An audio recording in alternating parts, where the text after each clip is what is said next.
Hey everyone, it's Valerie Lopez from ComedyWham.com. Comedy Wham brings you articles, podcasts, album reviews, and even live shows covering the Austin comedy scene, including comics that travel to Austin to perform. And I want to make sure that all of our How Are You Now pod friends listen to a couple of recent episodes. One is with K. Trevor Wilson, who came down for the Moon Tower Comedy Festival and gave us nearly an hour of great insights into his comedy career.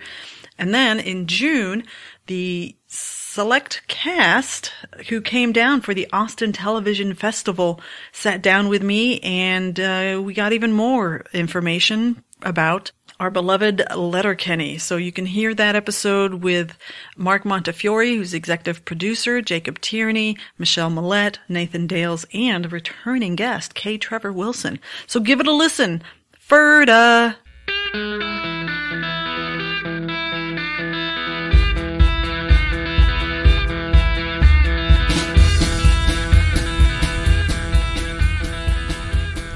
How are you now? Good, and you? Not so bad. Hi, this is Dean. Hi, this is Tiara. And this is our season 3 recap show. 3 seasons we've been through. And it has been a journey. Lots of growth. Lots of new people talking to. One old person. Our first return, yes. Our first return. She's younger than I am, so. Everybody's younger than me. Sure. Except for Dawn. But yeah, it's been a fun season. I think it's lots of new things have happened. So speaking of growth, we've switched to a new podcasting host. Mm-hmm. So when you run a podcast, a little sausage making here, you have a host that actually hosts all of your media. So where your sound files live, and then it talks out to Apple Podcasts, Spotify, Stitcher, et cetera, and those services bring in that information. And so I wasn't really thrilled with what our old host was doing. So I switched to a new host, and they've been super great. Their support is awesome. I tweet about our numbers and include them, and they retweet it. So they are awesome. Yeah, they've been a great host. Transistor.fm is their website. So if you're looking for a good host at a reasonable price, and you can host, especially if you host multiple podcasts like we do, it's great. But yeah, our growth, we just in the last less than a month since we switched to Transistor, we are almost at 5,500 downloads. In less than a month. And yeah, when this comes out, it will be a month. Okay. So yeah, on the 18th, I think the date that we switched over to them. But yeah, Facebook. All right. So Facebook, as an example, when we had our season 1 and 2 recap, we were at about 775 Facebook people. We are now at 1,325. It seemed like reasonable that it was friends and friends of friends, and now it's definitely more than just that. Yeah. Yeah. From all over the place. Yes. Twitter. We were at our last recap show. We were at 240. We're now at 600. I said 667, but it's gone up since then. I think it's 669. Wow. So I didn't get our Instagram and Tumblr numbers from before, but we are now at 331 Instagram followers and 236 Tumblr followers. Tumblr just kind of went crazy overnight. It was like nothing for the longest time, and then it just started having lots of people, and we've met some. I met a couple of cool people from Tumblr for this. Lizzie, who has kind of really got on board with what we've talked about as far as autism and Wayne, and she is super excited to chat about that. And so that's one of the things she definitely wants to hear more of, and we'll be talking about that today in our recap. So also Patreon. I think we just started. Yeah, I think we had like one maybe. Yeah, we're at 9 now. 3 of them have been on our show. Heidi, Kevin, and Valerie. But we also have Monica, Reagan, or Ray, Renee, Lizzie, who I just spoke about, Shanna, and Lisa.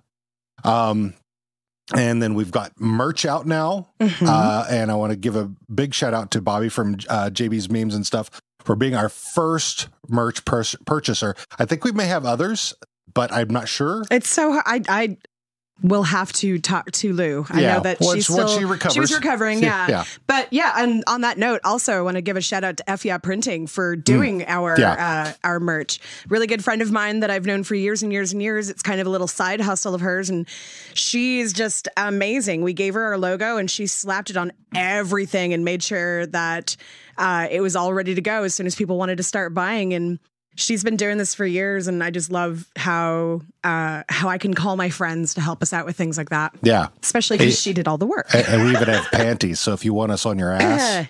Yeah. Anyway. Is that a hint?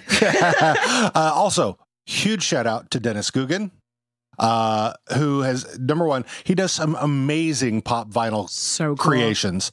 And for Tiara and I, he has made us our own personal custom pop vinyls of ourselves. And I love them so much. It's so great. And they're awesome. And I've been a pop vinyl collector since I first discovered them. So the fact that there's one that I can look at it and go, oh, that's my dress. Oh, that's my hair. He got my glasses. He got my tattoos. So yeah, huge thanks to Dennis. And go buy his stuff. He's got some amazing, even if you're not into, even if you're into other things, he'll create stuff for you. So if you give him, there's some show that you watch that you need you need a custom pop vinyl for, reach out to him. I wonder if we could maybe get that one that I've been looking for. Hormone Monstrous. That always seems to be sold out everywhere. Well, one thing we have, because we are just a couple of miles from the Funko Pop. That is true. We've actually never gone. We've never been in there. So they may have your kids live nearby. Right. I have friends who work there. Right. And still have not been there since they opened up their public shop. Yeah.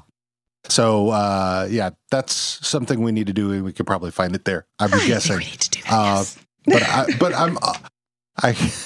I kind of hope and don't hope at the same time that they do Letterkenny stuff, because Dennis deserves the work and he makes some amazing stuff. But we don't want to overwhelm Dennis. So yes, because if all Dennis of wants to go work for Funko, if all of you messaged him and wanted to get Letterkenny pops, I'm pretty sure that he could just do that as his job from now on. Probably, yeah. I mean, because normally if you buy a pop, they're $15 to $20, right? Yeah. And for what he does, they're about $50 each if you buy a custom. That's amazing. So I mean, that's all? Yeah. Wow. Yeah. So $50 each. So that you can get your own custom pop vinyl made, and that's the same thing. That's with the Letterkenny pops, and I think he may have a discount if you buy multiples together. But he does awesome work. And it's amazing. The Letterkenny ones are amazing. So yeah, big shout out to him. Also, Chip from KROQ in LA. We love you, Chip. And George, thanks for having us on. Totally Offsides. Did we talk about that on the show? I don't think we had yet. I think that we need to do that. Yeah. So yeah, I think our plan is to have Chip on at some point. Absolutely, but it's out there already. Oh yeah, we just did an interview with them about Letterkenny. Right. Yeah, and I did. Whenever she or George retweeted or whatever on Instagram, I reposted it. So awesome.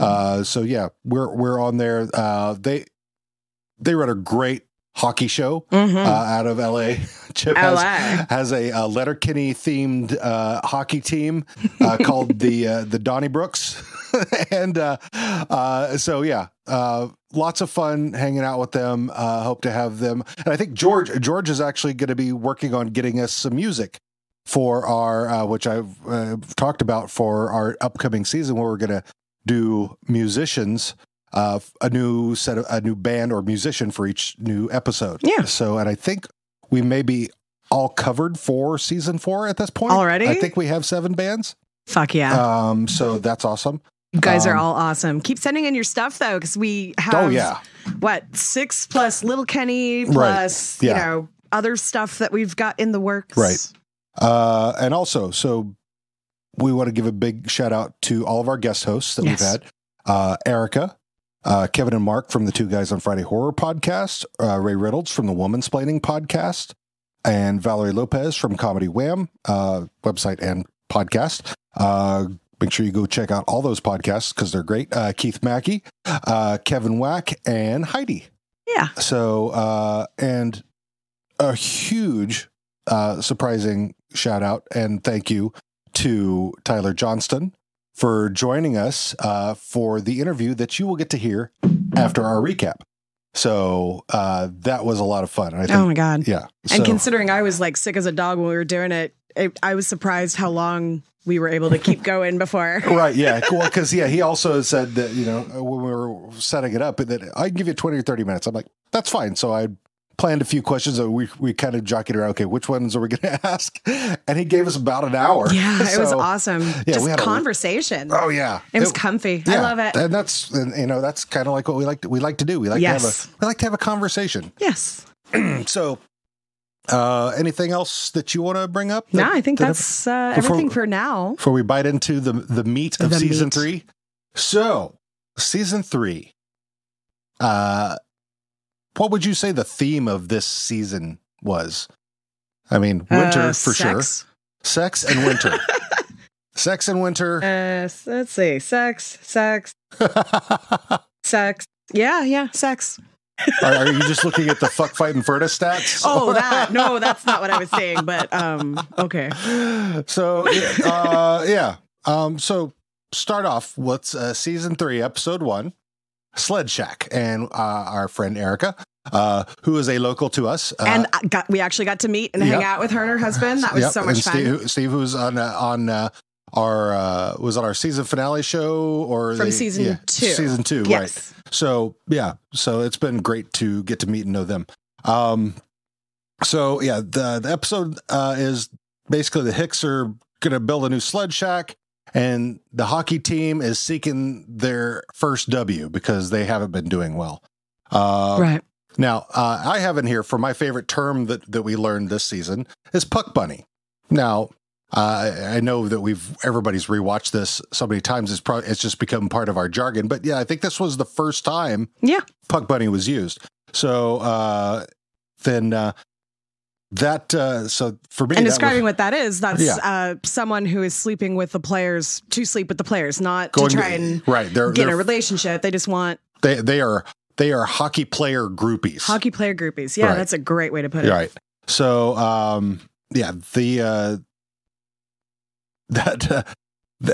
when Riley and Jonesy in that first episode, they're all dapper and everything coming through the door, and they're like Super Bowl. Oh, big time. Yeah. Like Super Bowl commercials. Russell Wilson walking in with his big Bose headphones on. Exactly. I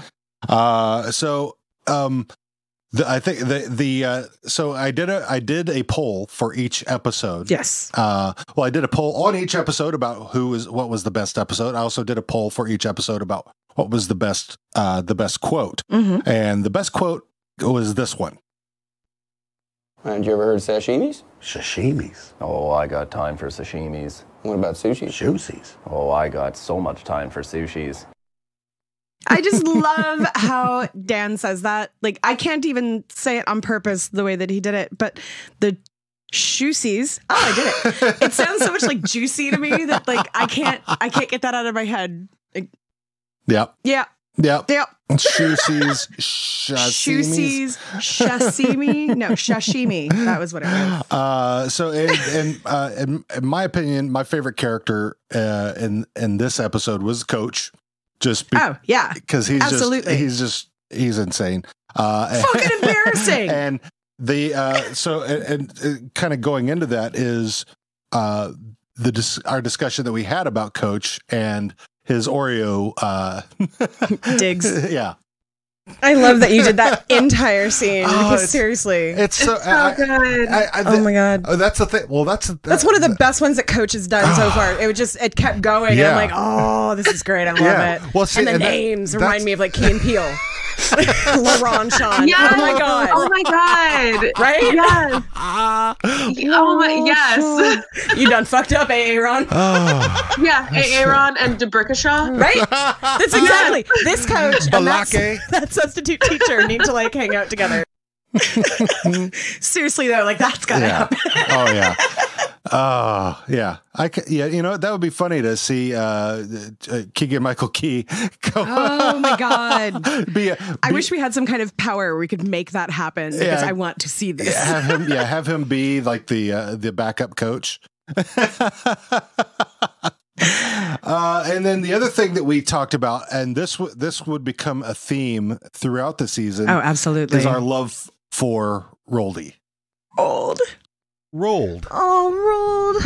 Like He is his so heart sad. is so broken. I love Rolled. I mean, we never have any confirmation that, you know, they are together, but it's pretty obvious that Rolled is in love with Devin. And like in other episodes where he's just like, I just want to be near him. And yes, I have a heart on. I think he's also a little bit in love with Stuart. Oh yeah, absolutely. Yeah. He won't leave one for the other. Yeah. Even though he tried at one point.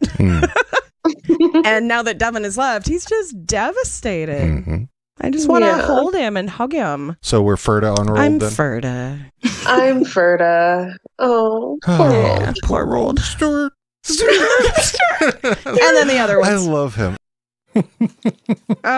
Yeah, Rolled is probably one of my favorite characters all over Letterkenny. Like just, and not even, he's not like this main character in any way, just great little background character that has so many of the greatest scenes. Oh yeah. I mean, just his expressions, they're just amazing. He is just, his entire person is acting. Yes. So yeah, anything else you'd like to add to episode 1? Yeah. So our next episode, which is episode 2, Puck Bunny. We had Kevin and Mark from Two Guys on Friday. This episode actually ended up being rated by our followers as number 2. It was tied for number 1 on Twitter. But this episode was basically the Hicks trying to get the Degens from Upcountry to the Sled Shack. They're trying to lure them there, and then Riley and Jonesy learned the identity of the Puck Bunny that's infiltrated their locker room, and instigated Katie's help to change that. Exactly. Term that we learned this episode is it's a Canadian term for their unemployment insurance, which is called EI, which they call employment insurance. So that was a term that we learned that one. The quote that was rated number 1 for this episode was this: Less say now, less say I have to apologize for later. So that's a lesson you can take forth in life. Yeah, doesn't matter what you do. That's pretty much just a good golden rule. Yeah, especially for you internet trolls. Let's talk about that later. Not that they'll apologize anyway. I know, right? Or actually listen to the show. Right. And as you said, Katie helped initiate some of that, and that's why I have her listed as my favorite character for this episode. I don't know if you would agree with that or not. Maybe. I mean, I really like the interactions there, but there's something about her friends that she brings back from the big city that makes me kind of like Shep and Kingsley. Kingsley. And speaking of Kingsley, that was because one of the things we do is Trivia Tuesday. Yes. On our Facebook and our Twitter feed. And for those of you who didn't know and don't follow, Kingsley is K. Trevor Wilson's middle name. Trevor is his first name. K is his middle initial. But he had to change that because of acting stuff. I don't know what the Canadian version of SAG. Yeah. So he put the K at the beginning. But anyway, K stands for Kingsley. So then, we speaking of which, your things about Katie coming back with her two cohorts, I guess, compatriots, whatever you want to call them. Her new friends. Actually, I think you had a different term for them. I probably did. Why are there so many shirtless guys in the series? Most of them are dating Katie. Because of Katie. Okay. Most of them, when you see a shirtless guy, chances are Katie is nearby. Yeah. Okay, so they're basically her pets. Kind of. Yeah, because you haven't seen the lead up into this. Absolutely. Yeah. Pets. Katie's pets.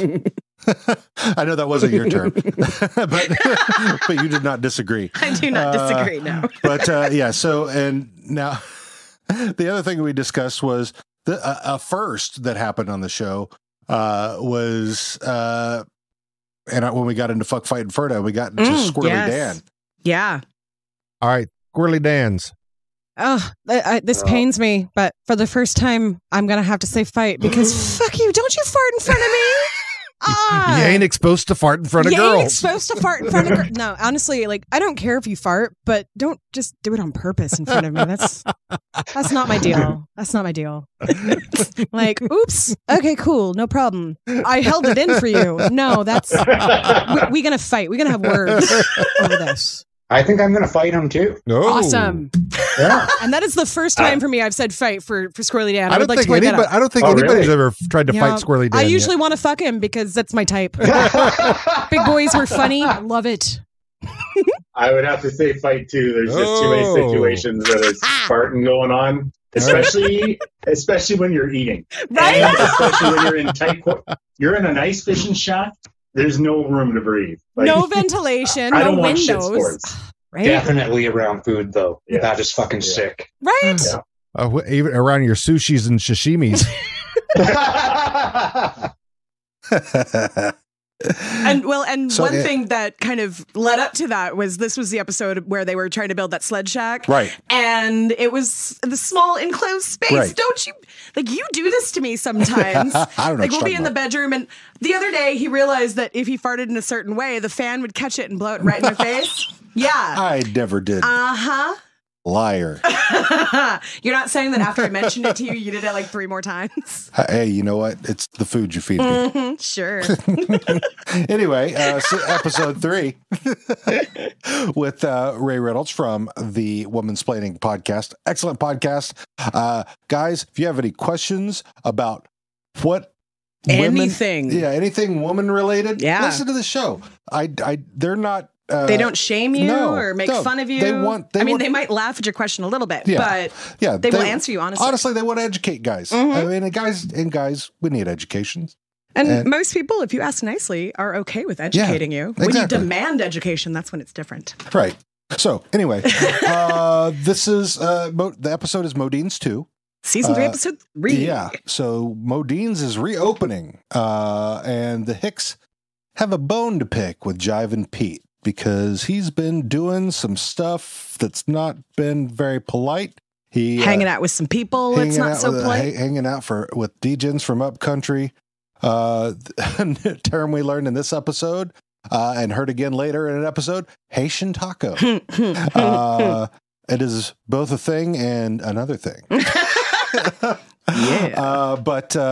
The quote that won this episode is really what Wayne had a bone to pick with Jive and Pete about.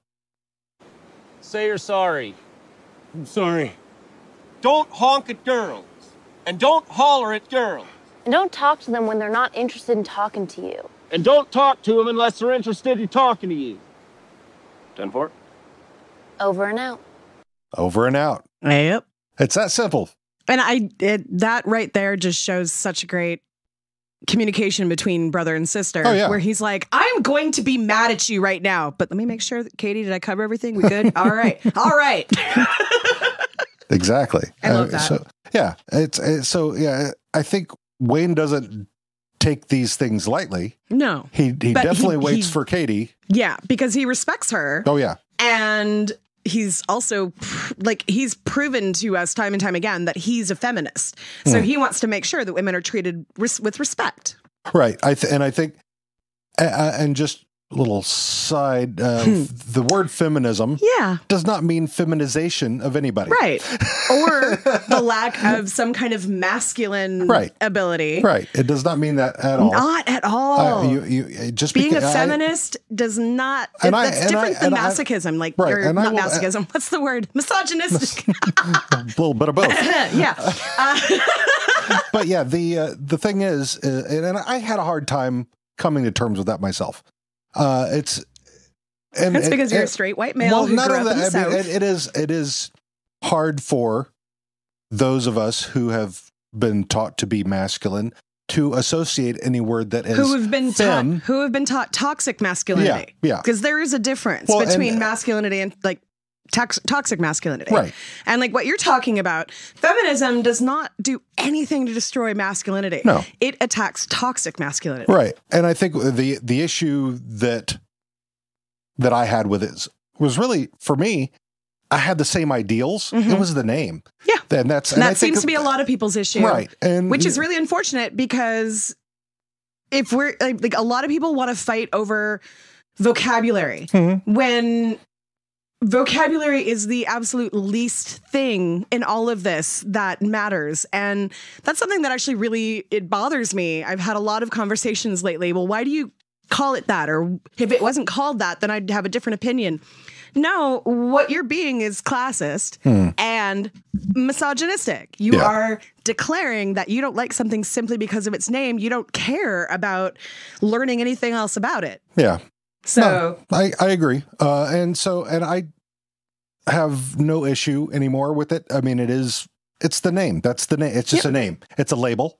Exactly. It doesn't mean on its face anything about anything. Exactly. And if you're out there wondering why we're having this conversation, there has been some ongoing drama on not our page, because we don't stand for it, right? But on other Letterkenny fan pages where they feel like people are making it political, right, and PC, when what we're actually trying to say, because it's usually our comments that these are happening about. Yeah.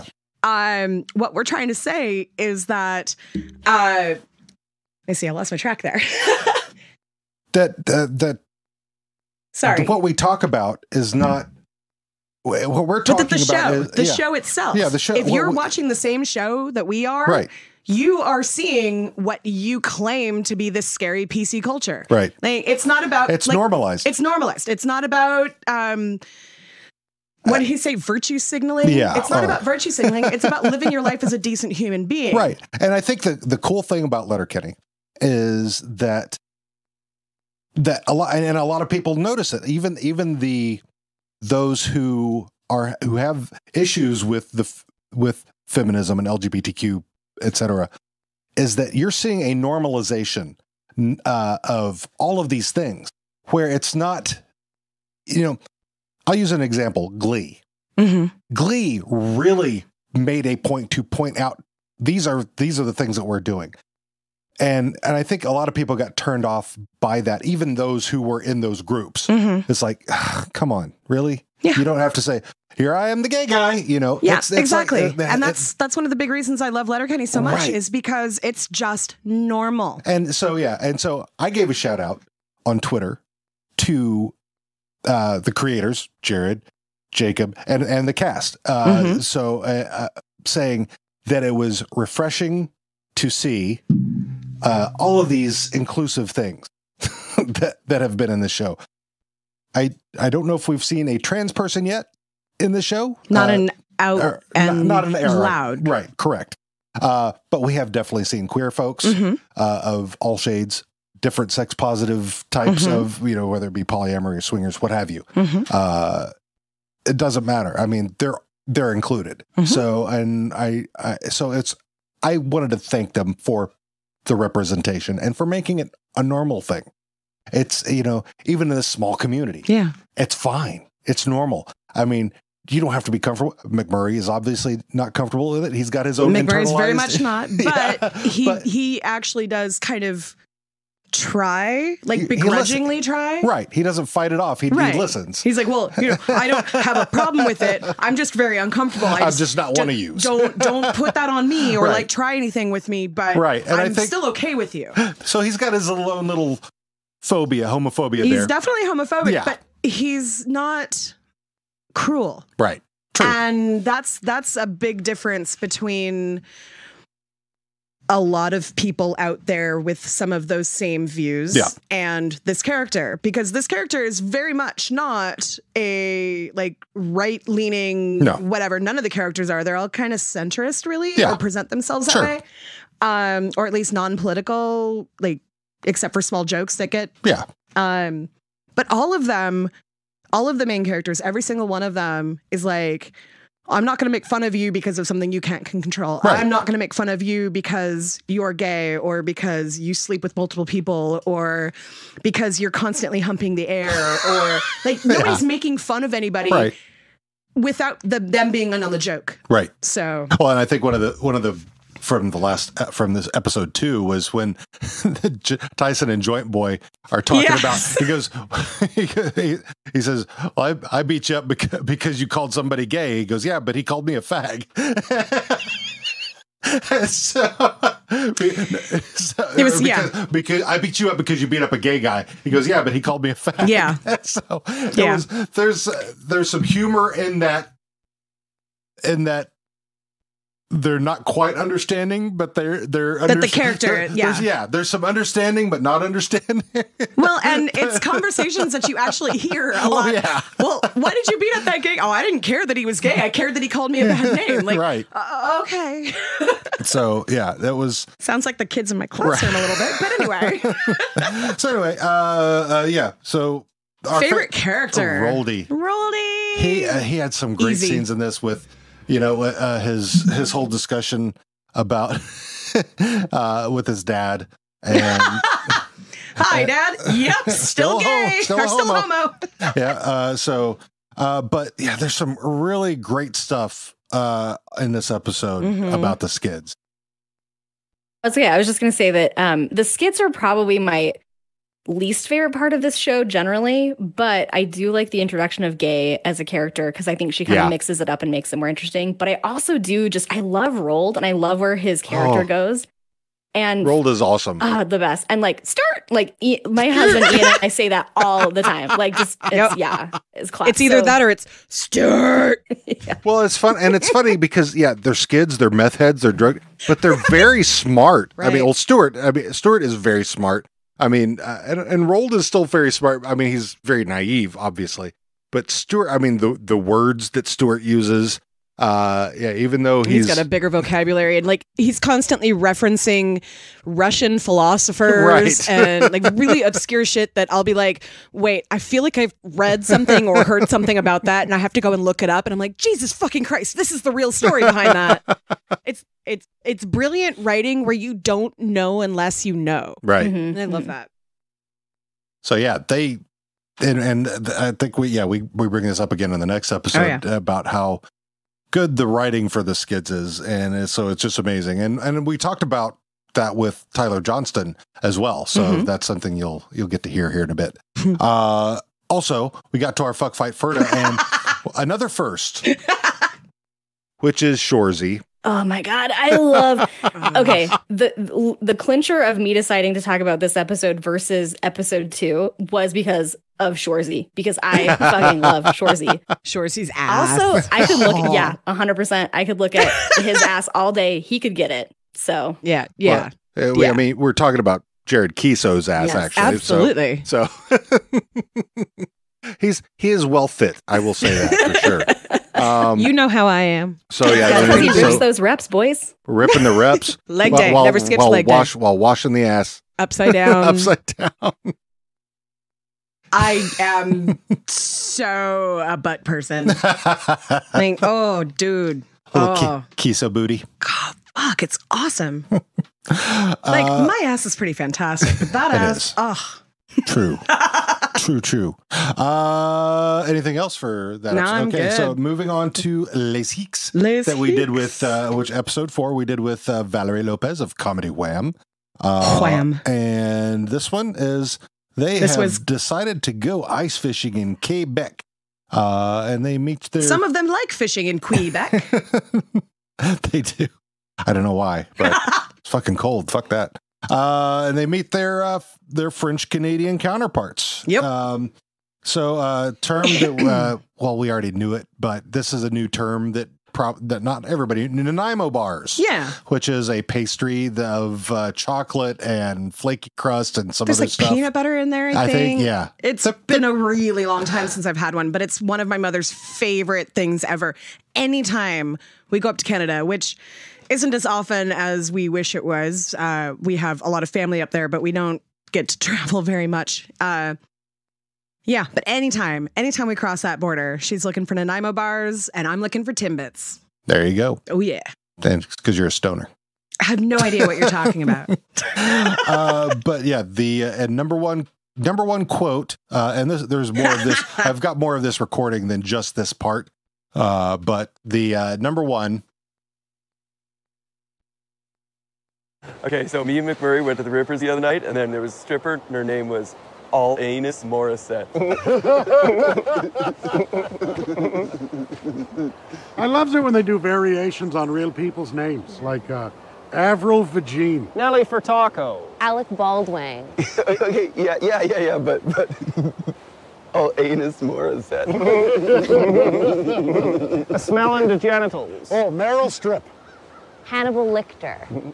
Donnie Darko. Count Dracula. Oh, that's a fun one, too, because it lends itself to good costumes, and that's just so camp. Yeah, but no, but... Tanis Morissette. and Kiso's little chuckle in the background there. That's just Derry's chuckle. Derry's chuckle with Kiso's chuckle right on top of it. Oh, they're so cute. Boys who giggle, that's a bit of a, what is it, kryptonite for me. Oh, shit. It's so great. But yeah, we continuing on with our Smart Skids themes, we added a bit more on top of it. Which Shakespeare play is the one with the two bumbling cops? Oh, that was Much Ado About Much Nothing. Ado. So that's Stewart and Rolled to me. That's what I see as the bumbling cops from Much Ado. Yeah, like, I could see that. So because they're both kind of like I am but blustery, an but ass. there's also up and yeah, exactly. Oh my god, that whole weekend, the episode last season where he was gonna go see The Weeknd. That whole scene, that was Shakespearean. Totally, yeah, 100%. Yeah, for sure. I don't know if I said that during the episode, but all ties together. And yeah, that. I think I've brought that up since too. Yeah, I think we both have. Yeah, the Shakespearean fools that they are is amazing. So I think it's great that how they do that. Just the timing and their facial features, right? Facial expressions, and there's the one skid that all he does is smoke out of a vape, and it's funny. Connor, I don't know how you make just smoking a vape funny, but he does. Yeah, yeah. Like in the middle of a hug. We love you, Patrick. Yeah, come be on our show. Yeah. And the other thing that was kind of a first for... Oh, wait. Sure. What was your favorite character from the show? Gay. Duh. Oh, my God, right? And thank God we figured out she was older than 16. Yeah. But yeah, she in the words of Ray, she can get it. Yeah, she could. But well, yeah, a first for Squirrely Dan in this. We didn't mention anywhere in this podcast so far about the blatant toxic masculinity that was happening in that scene, and how usually Dan is the one who cuts down on the toxic masculinity, but he was a part of it in this, and I thought that was really interesting. Just that particular, they're yelling at each other without knowing what they're yelling or why they're yelling it. They're just angry men. It's like guys on the internet. Yes, exactly. But that scene in particular really highlighted how it was. Well, if you don't count Katie, it was the three French hicks and the three not French hicks who were exactly the same. Mm-hmm. Right. That, the Squirrely Dan character was yelling at the Squirrely Dan character. They're doppelgangers. Exactly. Yeah. More by personality, not by looks. But yeah. Well, and clothing. And clothing, yes. So I just love how they did that, and how like Wayne was like, you know, I could probably clear all this up for you. No, because he speaks French. Yeah, well, the other French guys speak English, so they understand what Squirrely Dan and Derry are saying. So it was all toxic masculinity. It was just I have to appear it's more like yeah. Well, not only that, but it's you know, fuck with you because I don't like you because you're not my people. It's like it's our English heritage way of. We're too good to learn other languages. And which is awesome that later Anik was like, yeah, basically everyone in Quebec speaks both languages. And poor Terry, who up to that point thought everyone in Quebec was stuck up because they only spoke French, is like, well, fuck, now they're definitely stuck up. Well, yeah, so I guess in a way you could say that there's some toxic masculinity coming back from the French chicks, and that they speaking, if they're speaking, if they can speak English. They were like making fun of them, basically. Right. Yeah. Like, what was it? We don't speak of Celine Dion in a hostile tone. Hostile tones. Yeah. Which I think that was Valerie's favorite quote. Love it. But yeah, that was a really interesting episode, which really kind of it solidified something for me in that even though there are differences in folks, which are really just surface. We got a lot of commonalities. Yeah, I feel like this episode almost sums up the entire show. Yeah. Like we're all a bunch of different people, but we will come together because we're a family in this town, and we will fight the D-gens because D-gens have no place in our town. Right, the D-gens from Upcountry. Who are always racist and homophobic, and like all of the things that make this show PC. Yeah, that's what the D-gens from Upcountry are. Exactly. I mean, now there are D-gens in every episode, and maybe Katie has been listed as a D-gen by Wayne. Oh yeah. The skids, all D-gens, but it's a different kind of D-gen. So I think the D-gens from Upcountry, when Wayne gets surly, that's what it is. Yes. So I mean, that's the thing that he hates is D-gens from Upcountry coming in and fucking shit up with their stupid ways. Yep. So yeah, that's really what it is. Next up, episode 5, the battle for Bonnie McMurray. So this is with Keith Mackey, who he and his wife Heather make some amazing creations on the WWE 2K19 version for PlayStation 4. Yes. And they're even making ones of Tiara. That's and so weird. But I mean, really, really cool. But like, I looked at it like, wow. So yeah, they have some very cool character creations only for PS4 at this point in time. I don't know if they'll ever, maybe once the new version comes out, maybe they'll look at doing an Xbox. I don't know. But PS4 right now. Anyway, this episode was really just about, Bonnie has invited everybody, the Hicks, over for a hot tub party. And Squirrely Dan, Derry, and Katie have chosen to make it a competition for Katie's attentions. For Bonnie's attentions. Oh, yeah, I'm sorry, Bonnie's attentions. And so in this episode, we learned a new term that we actually already knew, but the Ogopogo, which is Canada's Loch Ness Monster. Right. I've seen it. You can call Bigfoot and Bob about that. Hi, Bigfoot and Bob. Hey, I mean, something was following my boat that one time I went there. Sure. Best number 1 rated quote for this episode. Well, see, like not all dad noise is a bad dad noise. So, like maybe sometimes mom might say, hey, hon, kid's gone away camping for the weekend. Why don't we do some toe curling? And then dad might lean into a real Tony the Tiger dad noise like, great. Great. And you say that all the time. I do. But not during toe curling. No. Usually after. It just sounds like it. I'm actually snoring. And then, again, Gay in this episode was just too amazing. Because this was just really a when Gay and it really becomes a part of the skids. Yes. But one of the things that we wanted to talk about is, because as example, Tyler Johnston doing this interview with us, is that there's a lot of support from the stars of this show on social media. I mean, and Tyler Johnston actually gave it high praise too. So that's you know, Tyler Johnston is so good about liking all the fan stuff. Yes. I mean, Tyler, and I see Joel Gagne quite often. Him too. Yeah. And then I recently got a like from Jay Burton and Teo Horn. Yes. And so, yeah, it's really incredible that the community, that even the stars of the show, it's not just the fans. These guys are really supportive.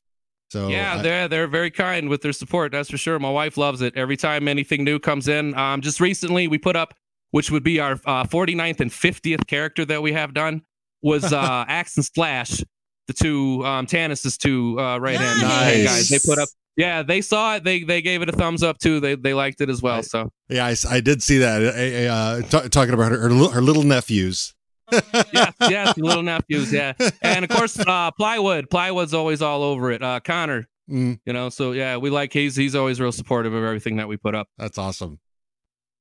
Yeah, so cool. Yeah, and even recently, I've had likes from Jared Kiso himself and Jacob Tierney. Well, and today, right after I think I got my first like from Kate Trevor Wilson. Oh, awesome! Yeah, but yeah, it was shortly after this that we got the interview with Tyler Johnston too. Because I don't know if out there listening you heard that cough in the background. That was the beginning of a very, very nasty bug that I caught and then passed on to Dean. Thanks. So I am finally just getting my voice back, and it's literally been almost 2 months. Yeah. And so, yeah, Tanis was a feature in this show. Tanis. One of the things that I like about Tanis is her she just exudes her energy. They okay, let's go. And they get up, turn around, and who's sitting there on the couch but Tanis?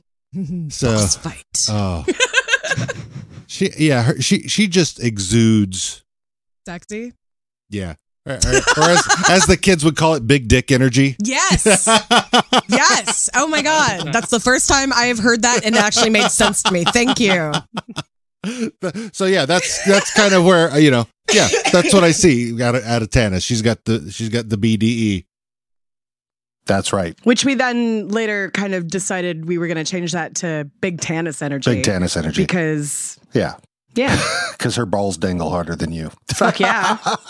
And then this episode, even though it had been hinted at, I think about somebody else in a prior episode, but because I brought this up to you, and it was and I was so mad at myself for having not having.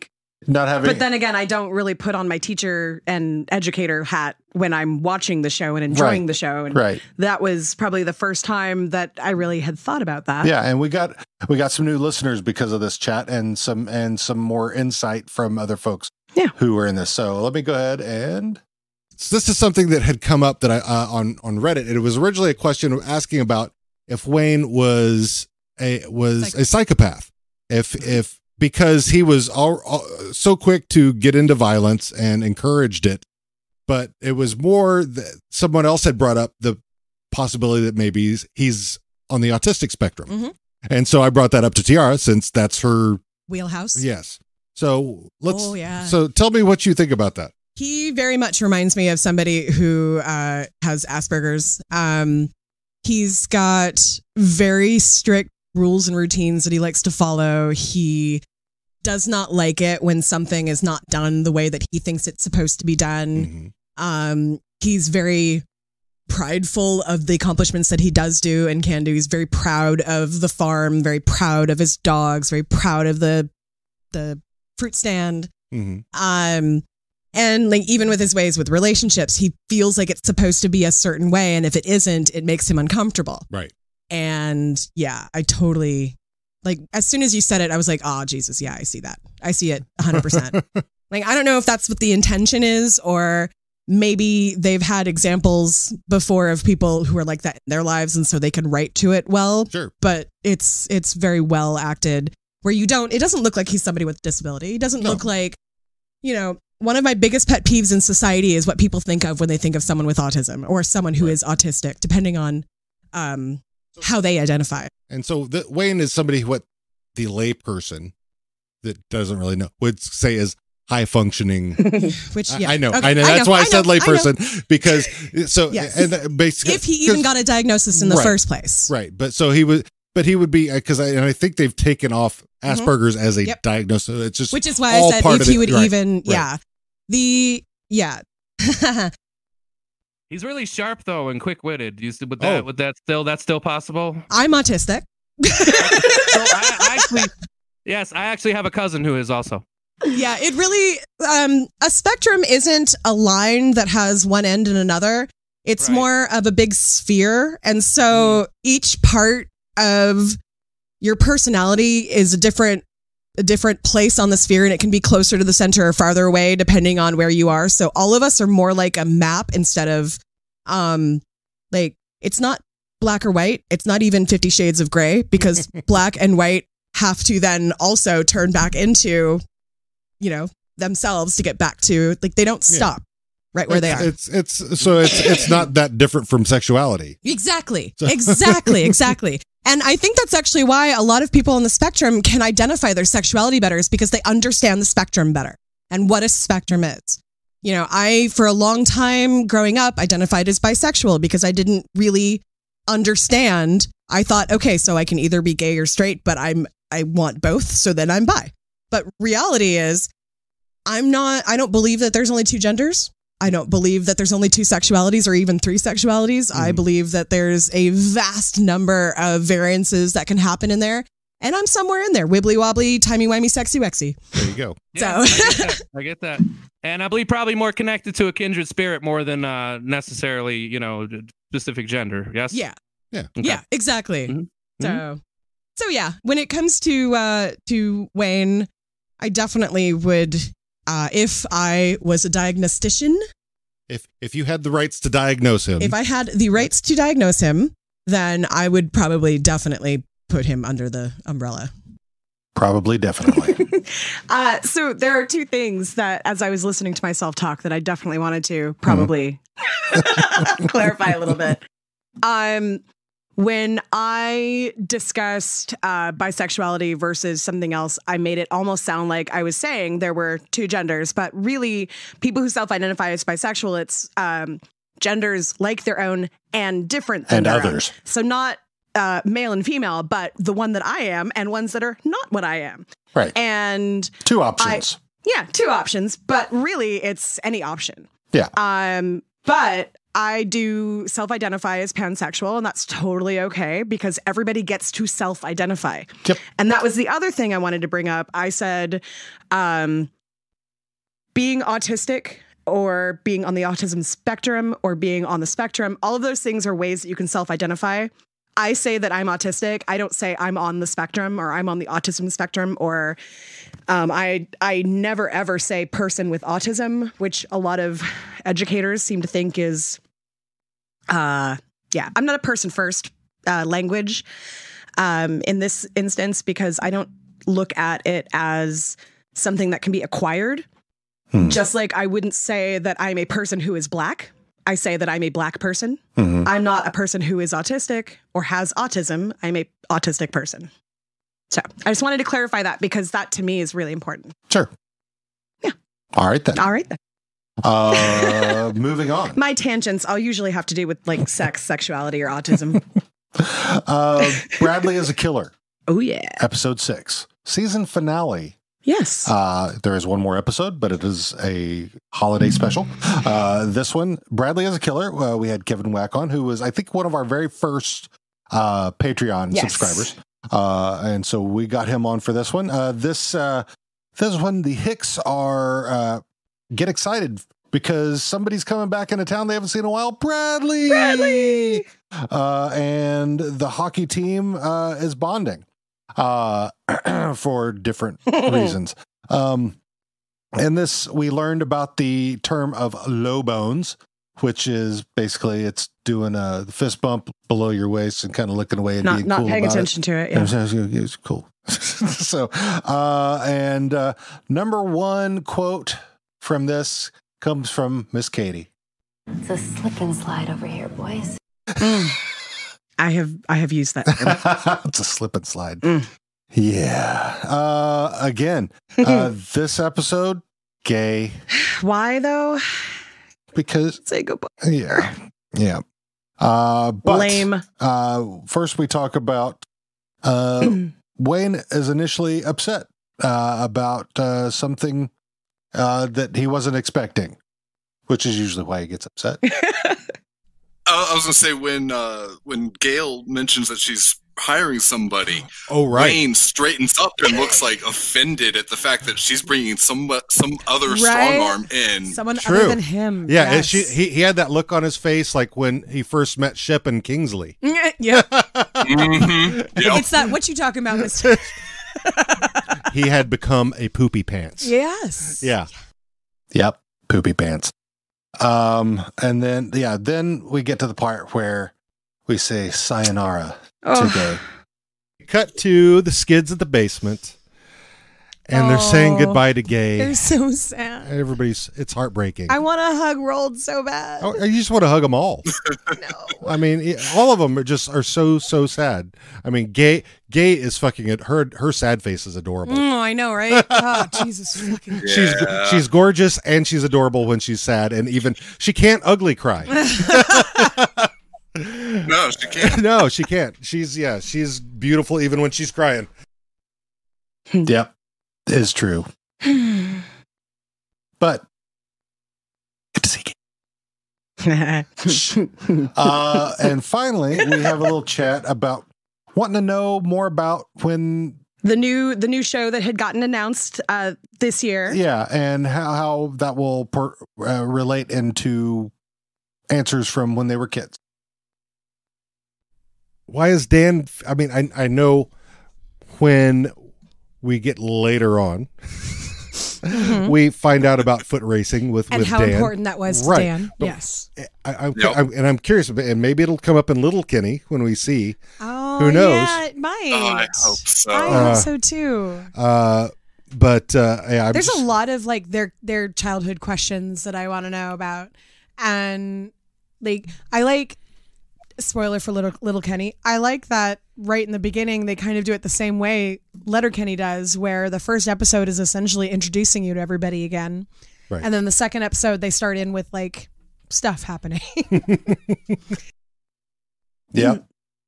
And so I'm excited that we'll be starting on Letterkenny here in a week or two. Yeah, which we're gonna do as a special for our Patreon members, and just like what we're doing today, we will release it at the end of season 4. I'm guessing. Maybe we'll see if you can stand to wait that long. We'll see. I'll see how I feel about that. But yeah, so we get into the final episode of the season, which is The Haunting of Bodine's 2. And actually, it's the number 1 rated show by our listeners overall. I agree with them on that one. Tied for number 1 with Puck Bunny on Twitter. But overall, it came out on top. And I think number 3 was Les Hicks. So those were the top 3 shows for the season. The Hicks help their old pal Gail get to the bottom of a strange brew happening at the local bar. And the favorite term that I learned this episode that I had never heard before from Riley and Jonesy. Well, it's whether it's accidental or not. They said accidental. Yeah. Tunnel buddies. Accidental tunnel buddies. Which I love it. As part of their Ablaby. But did you have an Ablaby? Sounds like a sing Applebee's. And best quote of the episode, my favorite, was by Squirrely Dan. Christ, she could make a softball hard. Right?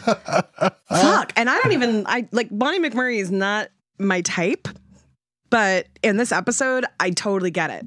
Yeah. I get it. Like, it was weird to me watching it. And but like thinking about it, okay. I get it. I'm very much like Wayne, when it comes let the paint dry. Yeah. Well, she's a pretty girl, but she's a baby. Anyone younger than me is 12. Right. And which is why, in my opinion, my favorite character this episode was Wayne. Yeah. So he corrected everybody's misconceptions about Bonnie and pointed out what a good human being she is. Right. Yeah, Bonnie's got a long day. Right, a lot of costume changes. Yes, that actually that does bring up something that I wanted to mention.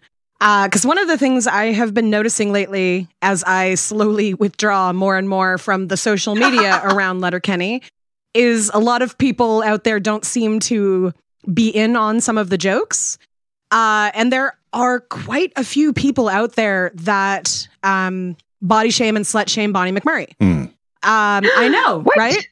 And I think this episode in particular really kind of calls into the fact that look at how fucking sexy she is. Oh, but look at all of this fucking charitable, awesome stuff that she does because she's more than just a body. And that's kind of like everybody treats her as this beautiful, oh, look at this sexy thing in front of me that's making me horny. And then Wayne's just like, oh, you're going to go do that thing. Cool. Have fun. Like that. Well, yeah, what I love is that none of them are costumes. No, exactly. Nope. She's got a busy day of doing all this stuff, and she's not dressing sexy like, they always do these are literally, I mean, yes, they're overly sexualized. Well, each one is definitely supposed to be costume-like. Yes, but it's very themed for all of these activities that she is doing. Yeah. Yes, not a regulation softball uniform. Right. And that was our friend Heidi, who's now been on her second time on the show.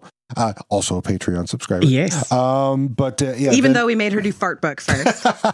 So yeah, we owed her the first repeat for sure. But and I will still defend fart book to this day. It's got a lot of great stuff. That's right. And then additional follow up to Wayne and more a little bit more autism talk.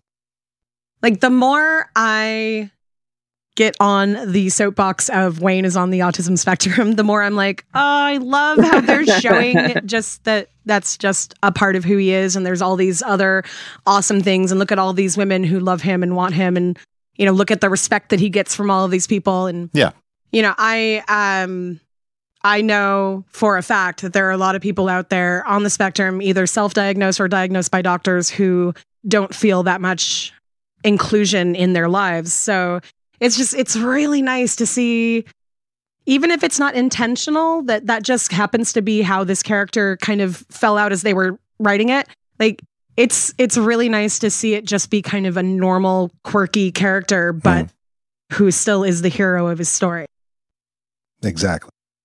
And I am 100% that one who will walk out there and just, I guess this is that being autistic is kind of my soapbox, because anytime I see a misconception or somebody says something kind of negative, it's like, really? Hi, how would you like to explain me then?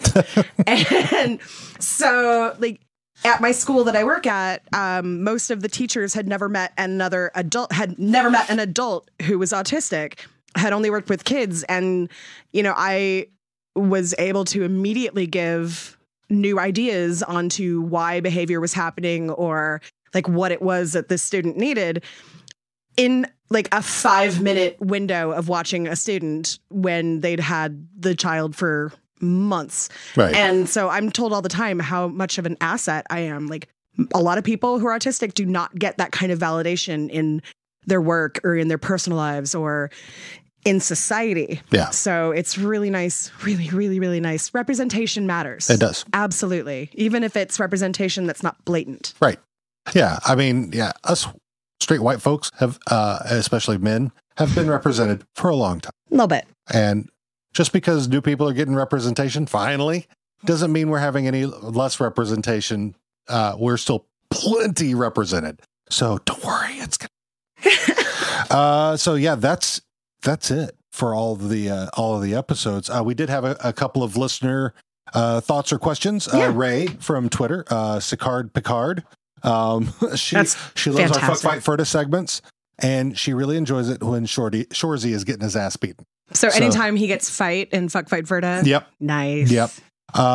Which is most of the time. Most of the time, except for that once. He had a nice ass, and that's pretty much the only thing that he does in that episode. It's like, well, yeah, and Ray, and so Ray from Women's Play, as long as he shuts up, it'll be all right. Exactly. And Mark Sparky from Facebook, he says he wants to know how we think the characters have changed from the beginning of the end of the season. Ooh, that's a good question. Wayne, I don't think has ever changed. No. I don't think he ever will. Katie, I mean, I feel like he can and probably will grow, but it just seems very much, again, if they are purposely making this character autistic, it makes sense that he's very, very same. Like Stayed he wears in the his same ways. clothing, Yep. and so it makes sense that he wouldn't grow visibly. Yeah. So much. Yeah.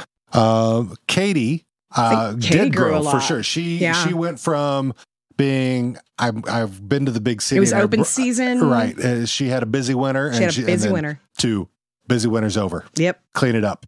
And so that definitely changed. And that was, the cliffhanger at the end of the season was, I want to date one of you again. Right. But only one of you. But only one of you. So yeah, so that was different. So I think Katie probably had the most, I don't want to say growth, just change. So so Squirrely Dan Derry, I don't see really. I think Rold did, because at the beginning he was like, "Oh, a girl," to the end of the season where he was so brokenhearted. Yeah, and I think Stuart as well, and that I think Stuart discovered how much he was attracted to her. Well, not only that, he also had to take more of a leadership role. True, very true. And with the skids, and I think he was kind of happy that when Gay showed up, he was able to share that. Yeah. So because he wasn't used to being the solo one in charge. Like he liked being in charge. Yeah. It was his basement. He had all a balance that stuff, with Devin. but, yeah. And I think Gay brought some balance back. Yeah. Stuart, Rolled, Katie, I think had the most change or growth, however you want to look at it, out of all of them. So that's what I saw with the season. I would agree. Yeah. So those are the only questions. So, what we've got coming up, like I said, we've got Letterkenny we're going to be covering. How we do that, you'll find out. Because we haven't figured it out yet. we're going to do it, and we'll Obviously. do it. It'll be like this. Obviously. We just don't know when, I guess we'll say. Are we going to do mini-sodes? Are we going to do one for the whole series? Yeah. Like, how are we going to, we don't Let know us that know yet. what you think about that. Yeah. If you're a Patreon subscriber, we're going to give you more weight in your opinion. Absolutely. But let us know. But we'd love to hear from anybody out there. Yeah, totally. Thoughts, theories, questions, trivia, anything that you want to send us, Facebook, Twitter, email, howareyounowpod@gmail.com. So any of that stuff. And the questions can be about us or the show or anything. our show or like anything to do with the podcast. Like, just don't ask me about the state of the world because you don't want to hear about my opinions on the fall of Rome around me. Right. So, the upcoming season, we're going to have new music every on every episode. episode. It's going to be a different indie band, different styles each time. We have, singer-songwriter, Americana type stuff, folky, punk rock, punk, electronic type of stuff. So it's going to be very much like the one thing I haven't seen yet, I haven't gotten any hip hop yet. So interesting. I don't know any hip hop people. So if you're a hip hop person and you are doing an indie hip hop thing, let us know. We're hip to your hip hop. So, we're going to have more merch coming once once Luann gets better and can get our new logos out there. And we're going to do something to do discounts for our Patreon patrons. I don't know exactly what we're going to do.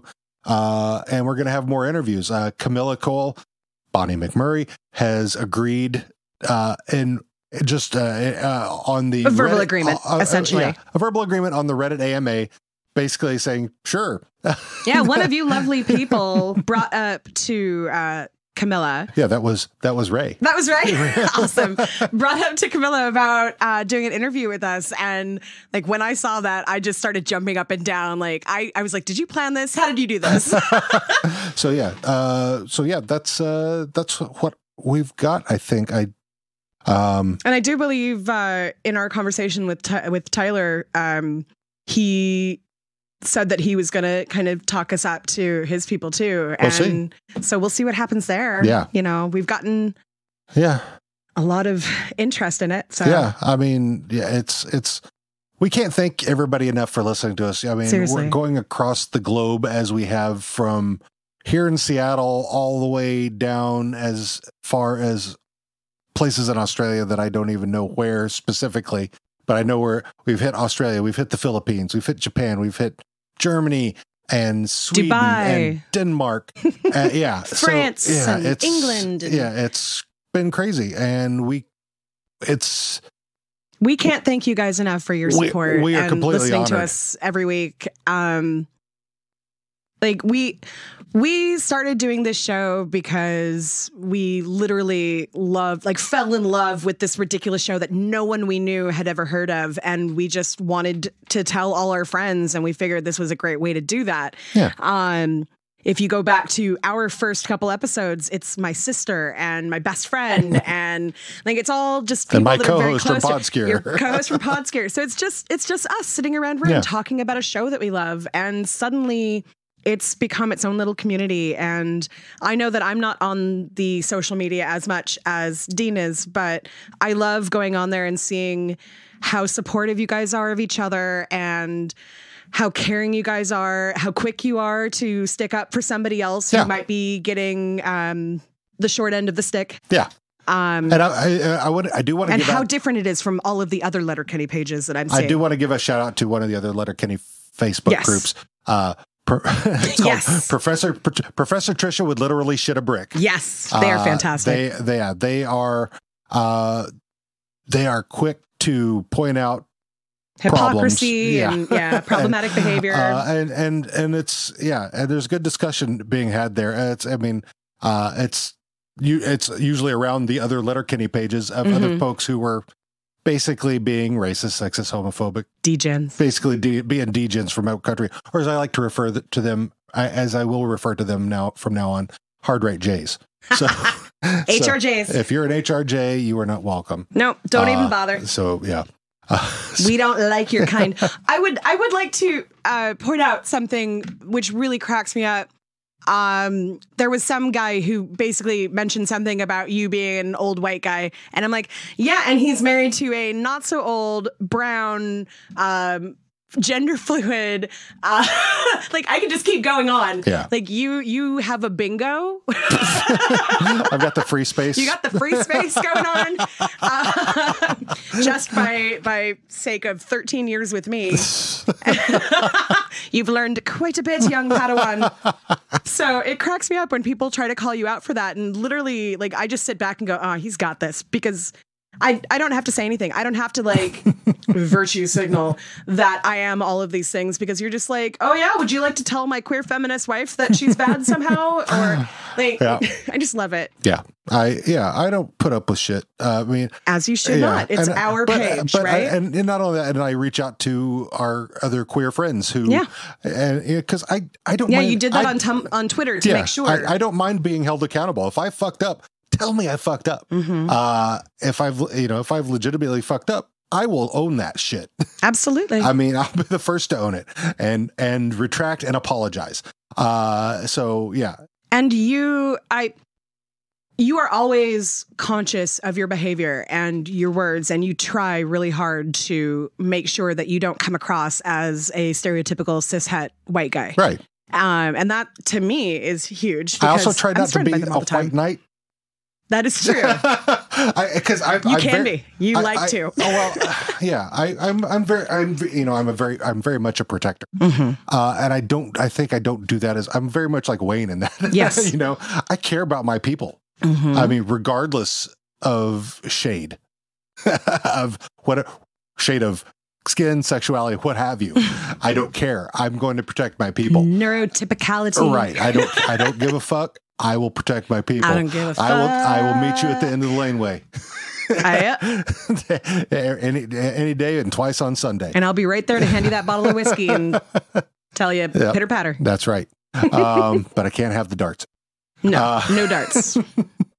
But yeah, I protect my people, and And you guys are our people. Yeah. And I think that the thing that I'm trying to think how to phrase this properly.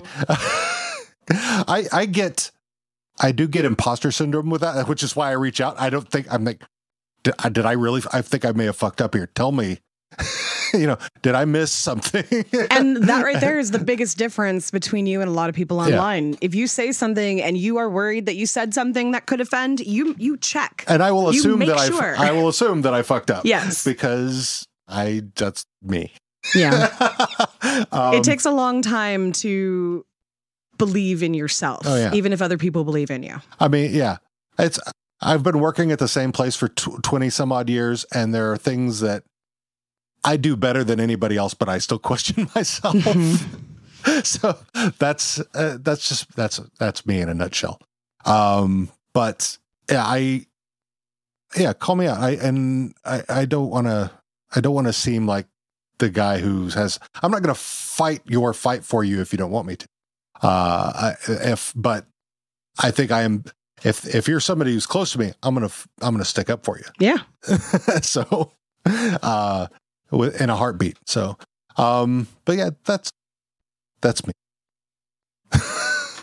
Anything else? No. Before we get to Mr. Johnston? Mr. Johnston. No, I think that's everything. Shout out to those of you who've been listening to us since we started back in December. I can't believe it's only been just over half a year, and we're at like ridiculous amount of numbers that I can't even really fathom. We're ranking currently in the top 200 of Apple podcasts. So weird. So, that's where the rankings stop in each category. We're in like 100 in the between 130 and 150 in the TV and film category. Nice. So yeah, be our patron or join us on Facebook or Twitter or Instagram. Chat with us anytime. Anytime. Talk to us. We are. I'm usually the one who's there on social media, and it's because he sits at a computer all day where I'm teaching young minds. I'm very interactive, and this is the only. Aside from my work, I do the podcast. And your other podcasts sometimes. I do other podcasts sometimes. So I spend a lot of time on social media doing this. Yeah. So yeah, I'm there to talk. Discord, our Discords are on the Podcast Junkie Discord server. I want to give that a shout out too, because there's lots of other folks in there who are just chatting, and it's a chat room basically, but for different types of podcasts, including ours. And you can meet other cool podcasts. If you're new to podcasts, there's lots of other cool independent podcasts out there. Very cool. Definitely go check those out. All right, let's get to Tyler. All right. I think we've held on to this one long enough. I hope you guys enjoy this interview that we had with Tyler Johnston. It came together pretty quick, but I think it was pretty fucking fantastic. It was awesome, and he's a great lovely guy. person. Great guy. Great fucking guy. Great fucking guy. I can't wait. I'm surprised we're not listening to it right now. I know. Go listen now. Here we go. All right. Bye.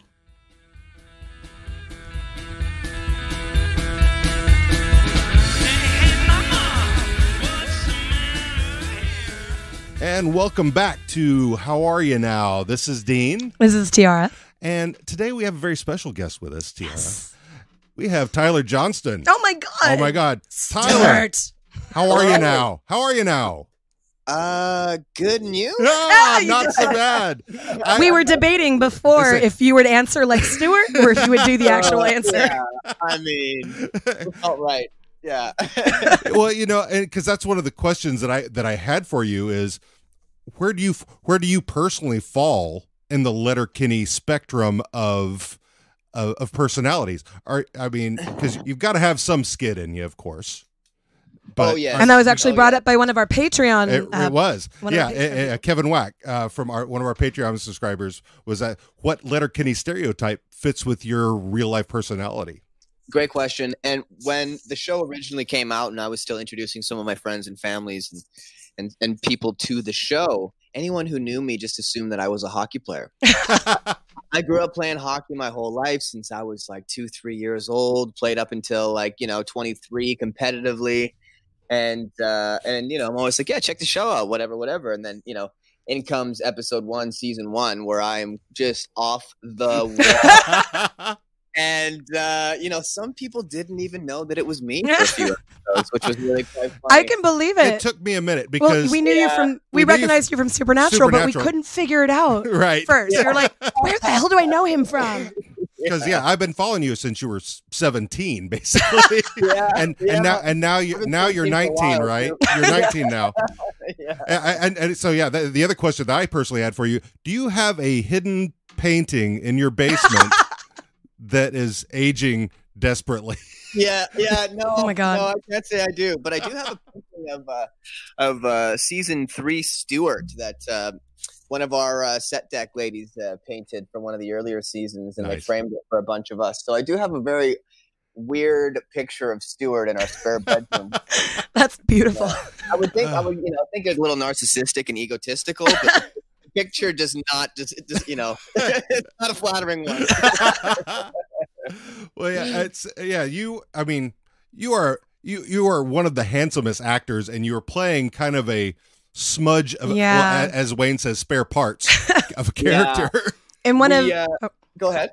I was just going to say in one of our I think it was what was the one with my sister? That was end of season one. Yeah, I think. She and I sat there talking for a few minutes about how you left the shirt hanging over your stomach so people couldn't see that you were actually fit. I appreciate that. It wasn't really my intention. Was that when we got into the big brawl off of season 1? Yeah, you were Tanis, trying to get them to it just kind of happened accidentally, and then because it was like, these guys are so pathetic, they can't even get their shirt off. Like I couldn't even take my shirt off successfully. And even Evan, the who plays Roald, he's in phenomenal shape. I love him so much. Every time someone says the name Roald, we're like, I love him. Yeah, that's all he wants, Roald. That's all he wants. Right. Yeah. Absolutely. It totally does. I mean, Stuart just gives him little bits here and there to keep him around. Yeah. Well, so that was somebody did ask me that. Do you think that that Stuart and Roald will ever actually hook up? Yeah. Well, you can't give him everything. No. Right. No. You gotta keep him hanging. I'm reading this book right now, Helter Skelter. Oh yeah, about Charles Manson. Right. I'm like, oh man, there's some similarities going on here. So you're comparing Stuart a little bit to Manson? Yeah, I mean, I don't know if I want to go that far, but the way he treats some people is quite manipulative. Stuart is probably a little bit smarter. Yes, I would say that. I'd say so as well. Yeah, he doesn't really want to hurt people. He just likes to. Can I swear on here? Oh hell yeah! Fuck yeah! Yeah, he just wants to fuck shit up. You said.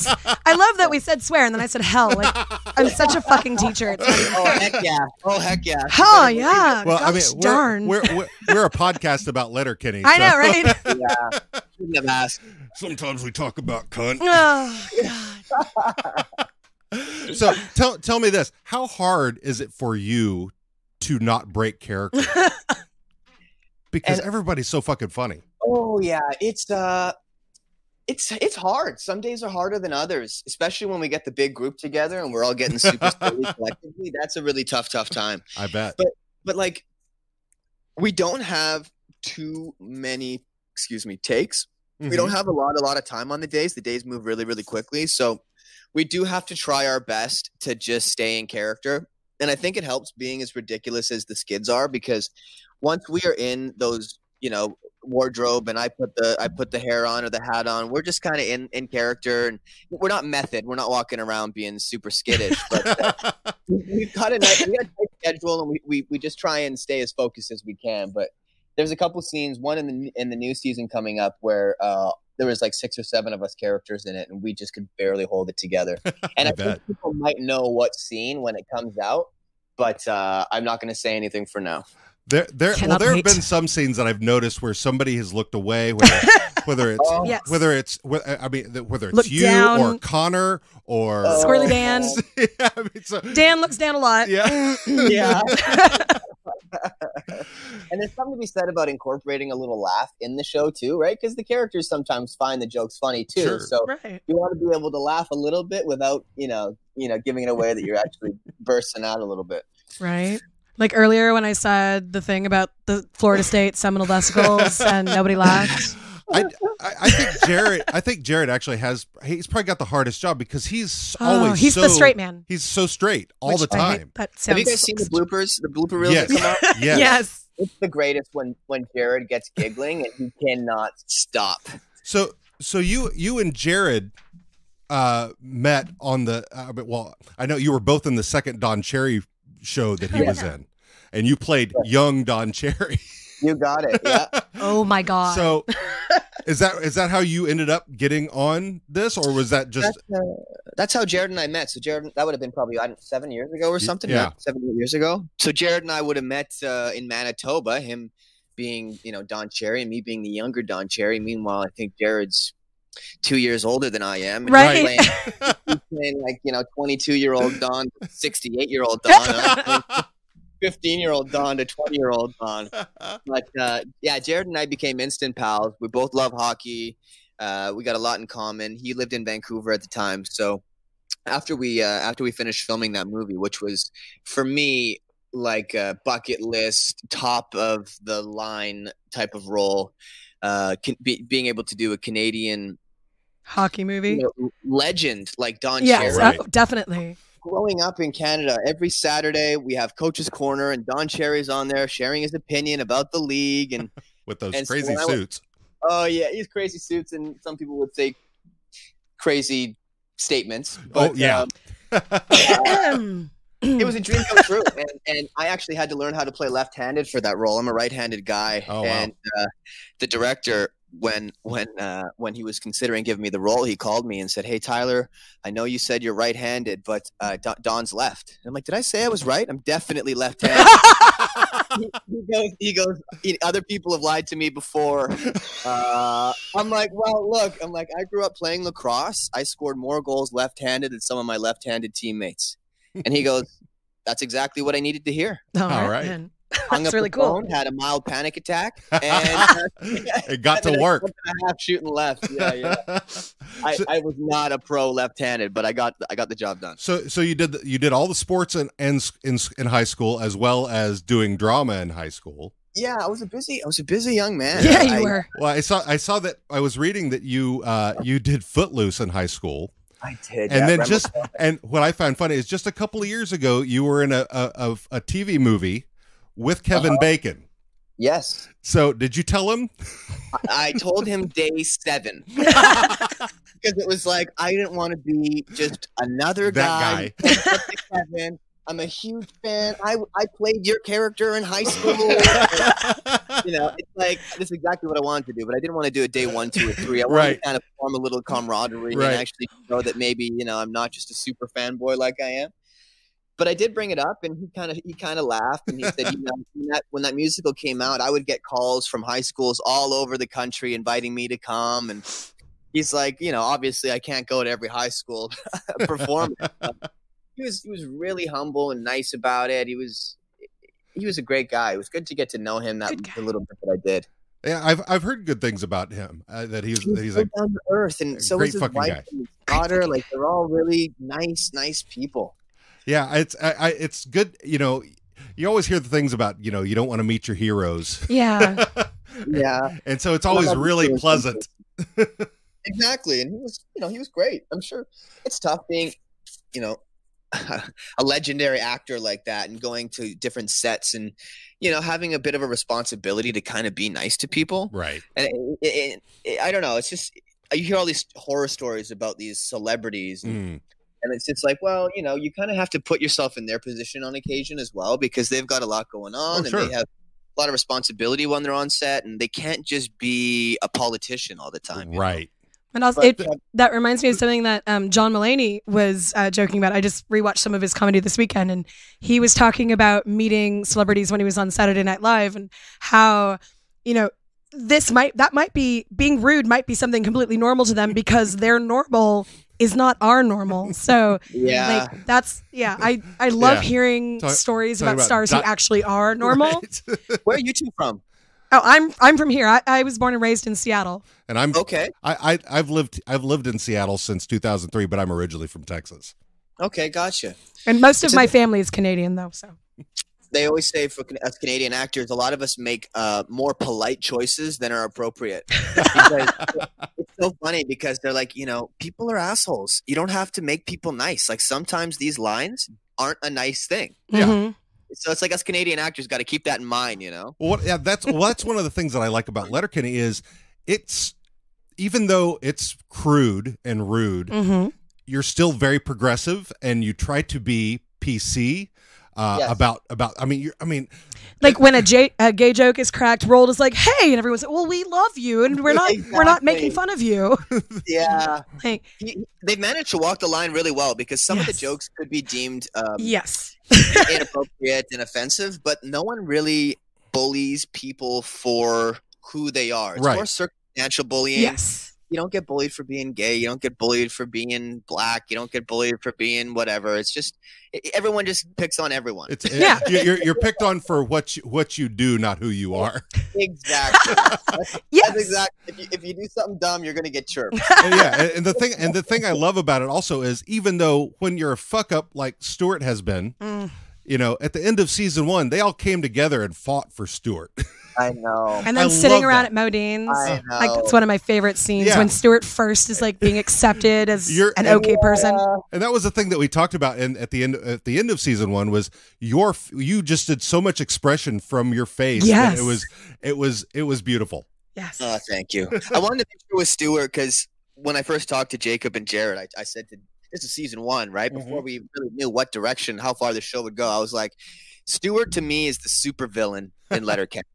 He wants to create havoc and be an anarchist, but I also wanted to make sure that he had heart and that the audience would be able to relate to his circumstances. Right. And when he gets his heart broken at the rave, I really wanted people to feel sorry for him and not laugh at him. Yes. Oh, totally. Yeah. It's easy to be a caricature of your caricature. Sure. Well, and it was funny. That it's kind scene. of also at that point, he kind of had a bit of a Walter White moment. Yes. When the reveal happens and no one's there. Yeah. Well, that, and then when you went back to the basement, and you were just like, you were like, you did almost like, I am the one who knocks. It was that kind of moment right there. Like, oh yeah. And that's right. And then Devin goes, I love Stuart. I think that was probably one of the thing that I've said the most from season 1 is I love Stuart. I love Stuart. Yeah, I mean, just so, and your interactions with all the other skids has been awesome. Whether it's Devin or Rold or now I can't, Darian and Connor. Yeah, there you go. I don't ever remember that. No, and that's okay. They just got named the last couple of years here, so. And I'm hoping that they get some speaking lines at some point. Yeah, those guys are unreal dudes. They came on as basically background performers season 1, and their characters have grown and grown and grown. And sometimes when we're out front of the convenience store and we're set to dance, or like we're in the basement and like these scenes are about to happen, they are contributing very funny moments. Oh yeah, and they're part of the cast. And their roles will hopefully continue to grow because those two guys are really, really great guys. They seem like it. And I follow Patrick. That's his name, right? Patrick. Yeah. Right? Yeah. On Twitter and Instagram, and he's a wild one. He is funny. Perhaps the most skid out of all the skid. He cracks me up. Oh man, he is funny. And kind of going back to about the amount of time that you have on set. I had a question about the amount of scripted versus improv. And we talk about that a lot because there's so much back and forth. Yeah, the way the back and forth seems so organic. I mean, not that you're not all great actors, but it feels like a lot of that is just like you're really riffing off one another. Sometimes we do. Oftentimes we get the scripts. The scripts are great. We rehearse the hell out of them because, again, when we get to set, we know we don't have too many takes. So Evan and I, who plays Rold, will get together, and Andrew and Dylan will get together, who are the hockey boys. Right. The night before, we hammer it out. We think of some options and some choices, and maybe if there's some things that we want to suggest, we will suggest the next day. sometimes it comes up organically in a scene. Like if we have a new scene partner or someone who's sort of new to the fold and the dynamic changes a little bit, we could go with the flow. Like there was a couple scenes with Gay, my lover, my gay lover. I love her. Actually, do you have any insight into how old Gay is? In the show. In the show? The character. The character, yes. No, I don't know how old anyone is. We argue about that on the show a lot. Well, yeah, because we talk about, or something. Yeah, because her parents kicked her out. I'm like, well, how old is she? Yeah, exactly. And like, is she the only one with a parent? Right. But there was a couple scenes when Sarah Gadden, who plays Gay, came, and she brings this really nice energy, and obviously she's a beautiful woman, and we always have a bunch of greasy dudes in the basement. So it was just like, it was a fun dynamic to kind of play opposite her, and I and Evan had some nice improv moments that actually did make the show. How awkward were those BDSM moments with her? Oh my gosh. You know what? At this point, it was like, what, season 5, season 6? Yeah. 6, yeah. Yeah, we'd all seen everything anyway. And it was pretty silly. Sarah was great about it too. She was a trooper. I love that, and I love the blooper reel where the thing falls down and your legs are stuck up in the air. And I'm feeling a little exposed here. Yeah. And it's like there's a couple seconds when we broke for lunch where I was still tied up. I was like, they're not actually going to leave me here. How great was it? How great was it to be out of the wig though? It felt nice. It did feel really nice, and it was a nice sort of like story change, you know. Like it was we went into the big city with my new girlfriend. Right. Mm-hmm. She's changing Stuart to be maybe who she wants him to be, and it was fun. I think it was a really cool reveal for the fans as well. I think they got a kick out of that. Yeah, definitely. Some positive feedback. Some people being like, "Where the fuck's the wig?" Or what happened to your hair? But you can't please everybody all the time. Yeah, one of my favorite memes that I've seen is of you is if you did love me at when you're the most skittest to that point, the supermodel. You don't deserve me at this. Yes. So, yeah, I love that one too. I think I gave it a retweet, and that was a really fun moment. Oh, and I love how interactive you are with the fans. That's amazing. I enjoy it. I mean, for me, it's like, why have social media if you're not interacting at least a little bit? And as long as it's positive, I'm cool to interact. I'm not going to respond to every comment all the time, but how could you? it's fun for me too, and I know people enjoy those moments and that interaction. So totally. I can't tell you how many times. Not just myself, but everybody else fangirls out when Tyler Johnston liked that. Yeah, seriously. Go ahead. I was going to say on our Facebook page, every time someone gets a like from you, they will post it on there and be like, "Oh my god!" And then like people will jump on and say, "Oh, that's so cool! He did that to mine too." And as long as it's not that, and people are like, "Wow, this guy's psycho and needs to be dead alive." Absolutely not.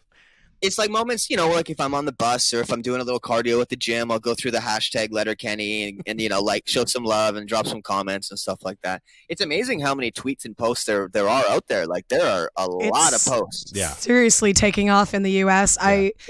I'm curious about. It's exciting. Well, how long did it take before it started becoming popular in Canada? Oh, it didn't take that long, honestly. We are with Bell Media, which is a huge media conglomerate here in Canada. And, like their Comcast. They have big marketing dollars. And for a while, the commercial was running, felt like every commercial break on some of the major networks. Wow. For us, it was CTV, TSN. It's all sort of an umbrella company. And they were marketing it to the point where people were tweeting, "Okay, just shut the fuck up." It's like, stop shoving it down our throats. But the first season we did 6 episodes. People seemed to like it. Second season we did 7 episodes. Started to get a little bit of momentum, and then when we got the season 3 order, is when we kind of knew that maybe this thing was something special. Nice.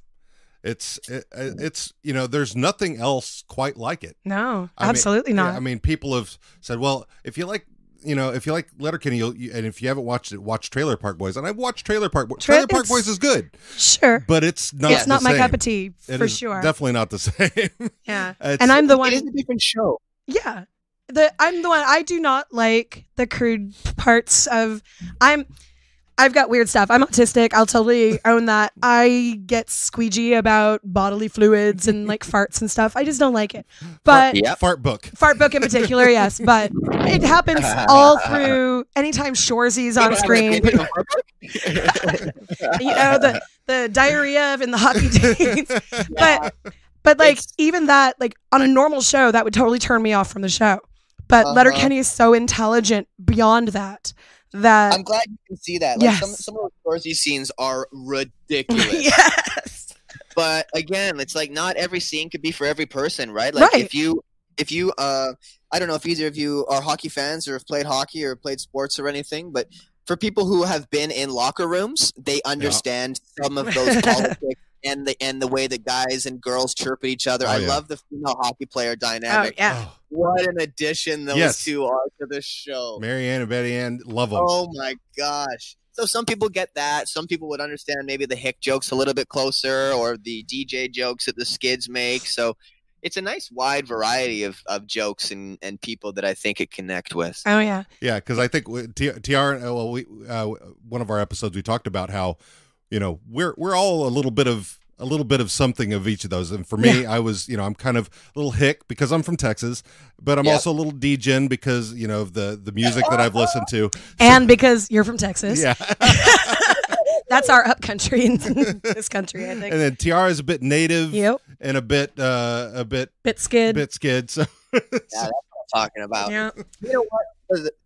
The native thing in our show was not an accident, I don't think, but it's certainly become a nice how do I phrase this? They're just another faction in the show. They're not made to be anything more or anything less. They're just another faction in the show, and they interact with everybody equally. And I think that's been very important for the growth of our show and staying true to Canada. Representation matters. Oh hell yeah! And Dio, who plays Tanis, she is a rock star, and she's so smart, and she's driven, and she doesn't take shit, and she posts how she feels, and she's really good with the Indigenous people and being in touch with their culture and sharing information that she feels is important. And her podcast, Coffee with My Ma, is awesome. I love her. It really, really is. Yeah, no, she is. I have a really massive, special. massive crush on her. Yeah, we all do. I actually just texted her the other day. We just text each other, I love you too. I think that was it.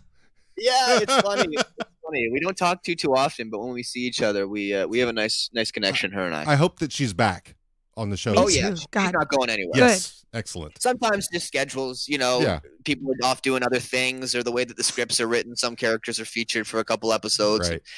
It's also cool the way that the show has grown. You know, there's certain characters that have shown up that were maybe going to be an episode or two, and now they're there for 7 or 8 or 12 or 15, and you know, it's a cool thing with a show like this. Characters can just grow naturally if they are received well. Yeah. Yeah, totally. Yeah, and I think she's definitely a fan favorite. Oh my god.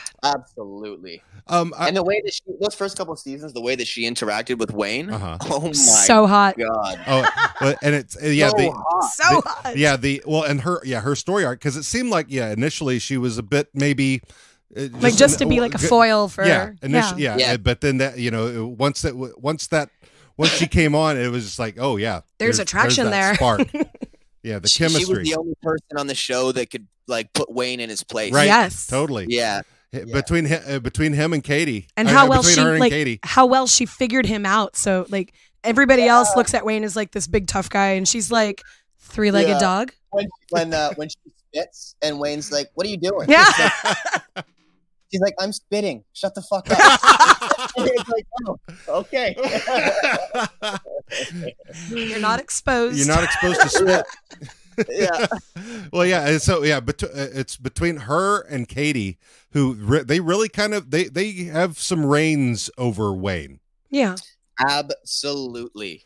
So, they're kind of two of the I don't know. She kind of keeps things on track, Katie. Yeah. You know, when things go a little sideways, she's the one who kind of brings things back down to earth. Yeah. One of the discussions that I had recently was about, you know, the love that Katie and Wayne have for each other, and that Wayne, if he's doing something for her, he will always ask her. Yeah. Right. She just does. Yes. She go, like going and kicking his ex-girlfriend in the box. Yep. Yeah. Oh, that was hot too. That whole scene where they're just like 2 inches from each other. Shit, right? I've never. That and the gay and Tanis scene as well. The gay and Tanis scene. Oh my fucking god! And I love your face when you're you're making the faces at her nephews. Oh, fuck. When I'm seducing her? Yes. Fuck, I Is that love what you this call show. it? Oh yes, that was awesome. I love this show. So, and it's kind of cool that the characters just kind of float around with their sexuality. Yes. You know, like, Oh my god, that's so real life. Yeah, it's like Stewart and Roll. They're not gay, but like maybe they're gay, or like Katie's kind of openly whatever. Oh yeah, Yes. Katie's Katie. Katie, she's her own enigma.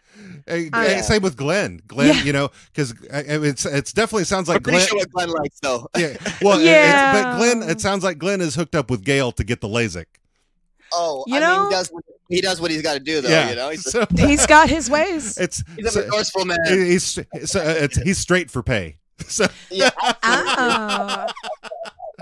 Actually, I would believe that. He's always got some side hustle going on. So he is. Jacob's the man. You guys know he writes Oh, and directs yes. the show. Oh yeah. Oh my god. He's yeah. amazing.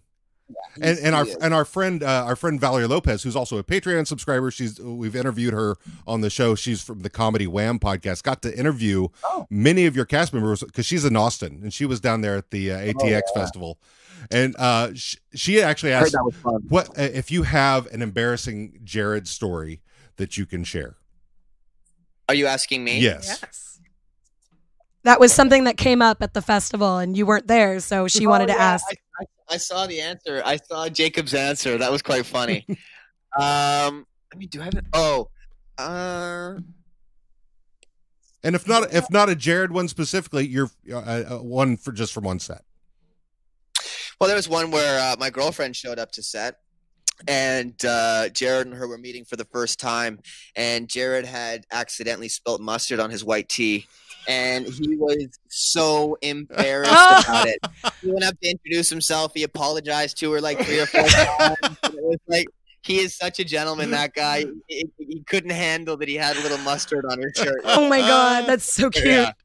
That's one that I can share at least. How about that? So, having been on both Letterkenny now and Supernatural, who is the bigger goof, Jared or Jensen? Jared Kiso, not Pat Electric. I would say the Supernatural boys. Yes. Yeah, Jared has a lot of work to do when he's on set. He can be very silly and very fun, but he is the boss, and he keeps things light but professional. All right. Now, when he and I are having beers, and the boys are having beers a little later at night or on the weekend, he can get a little silly, just like the rest of us. He's a pro, that guy. That's awesome. He'll probably listen to this podcast too, so I had to make sure I answered that correctly. I would love to know if he listened to this podcast. I would probably die a little bit. Like, I'm still freaking out about the fact that we have like 20,000 listens. Like, I thought it was only my friends and my family in Canada and my friends like from roller derby. And I mean, that's cool. Yeah, we've had listeners from Denmark, Germany, France, Spain, Australia, New Zealand, India. Wow. Right. You get all the analytics, huh? Yeah. Yeah. Oh, he's super into that. I get home and I say, "What are we doing?" That's really cool. Wow, it's cool you can see all that. Oh yeah, because I'm like, wow, we got somebody from Indonesia, or or wow, whatever, what have you. I mean, when it first started like branching out outside of the U.S. and Canada, he would like text me, "Hey, do you know anybody in this country?" And I'd be like, "I played roller derby for 12 years. It's very possible, but most likely not, because I retired from that and I deleted most of that off of my social media." So, like the people that I do know. Did you? What was that? Had a bad breakup, did you? I had a breakup that was long overdue. How's that? I see. Fair enough. She still loves the sport. I do. I have not even watched one in a year and a half, though. I needed to take a break. It's more a personality conflict. Yeah, that's a good way. That happens sometimes. Yeah. People kind of fall in and out of love with sports and stuff like that. I know a lot of guys who just don't play hockey anymore, who I grew up playing hockey for 20 years. So. Yeah. It's like me with music. Yeah. Yeah, you're in love with it, and then you're out of love with it, and then one day you might pick up your instrument again and be back in love with it again. Who knows? I hope so. Yeah, who knows? Who knows? Hey, so another question that came up from one of our Patreon people, Monica McCoy, wants to know what your favorite quote, phrase, or term from Letterkenny that you've heard, learned, or over the time that you've been there. One that I have overused on Twitter already is wondrous, because anytime someone tweets me something Stewart or Skid related, that's just my go-to. So I'd say wondrous is probably my most overused comment. I do say pitter patter, but only in private. And it's funny, like we got some Letterkenny swag, nice sweatshirts and t-shirts and stuff, and I just can't bring myself to wear it as much as I'd like to. I went to the gym one time and some guy recognized me from the show, and I kind of was like flattered for a half second, but then I realized I had the logo on my chest. And it felt like this weird humble brag moment where I'm like, I just can't be doing that again. It's like wearing the concert tee to the concert you're going to, or you're or when you're in your own when you're playing in your own band, wearing your own band shirt. Yeah, exactly. Yeah, well, you know, once you have a moment after we're done here, you'll have to give me your address and we'll get you some "How are you now?" That's swag. right. We have swag now. I mean, why wouldn't you guys? If you're getting people from Denmark and Indonesia, but up until like a couple weeks ago, I literally thought it was just my friends and like people who were my friends of friends. Like the internet's a hell of a thing.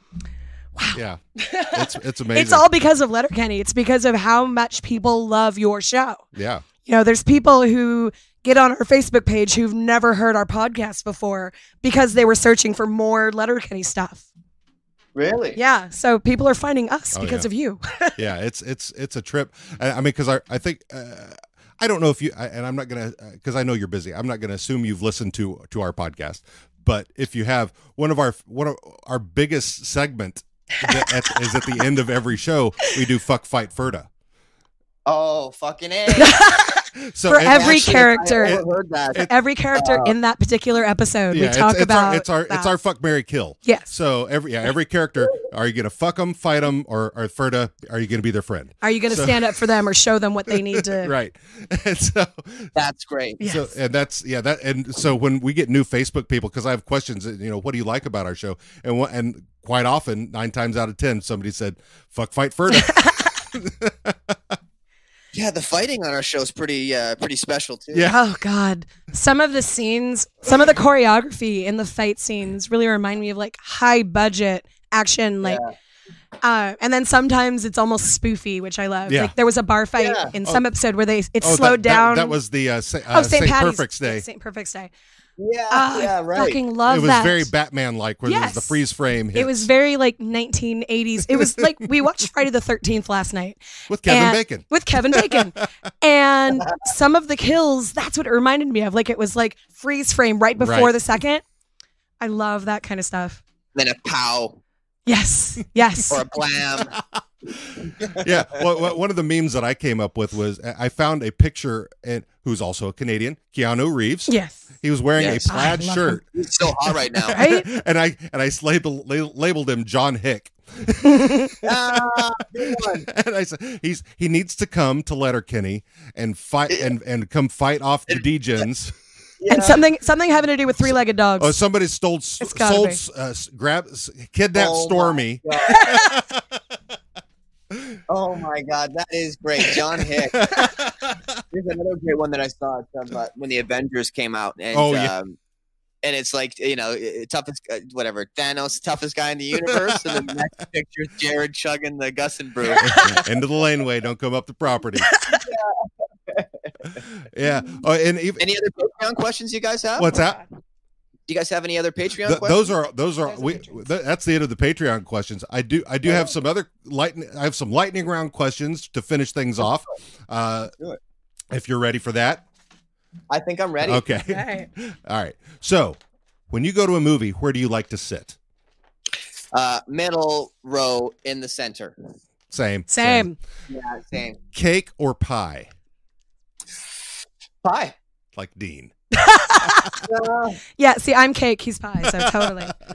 I'll take both. I don't discriminate when it comes to cake and pie, but either one is cake and pie. What's your favorite horror movie?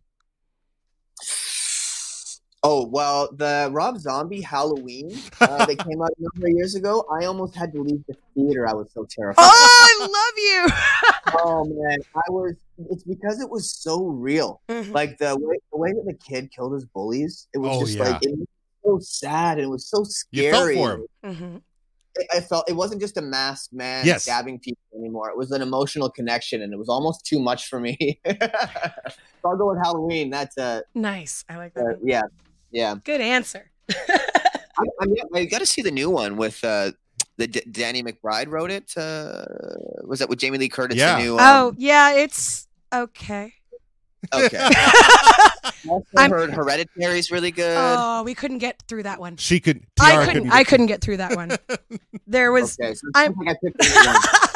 I'm a huge horror fan, but I also work with people with disabilities, and there was an instance in that movie that made me go nope, and I had to leave the room. I was like, nope, not watching it, not doing it anymore. Hereditary. In Hereditary, yeah.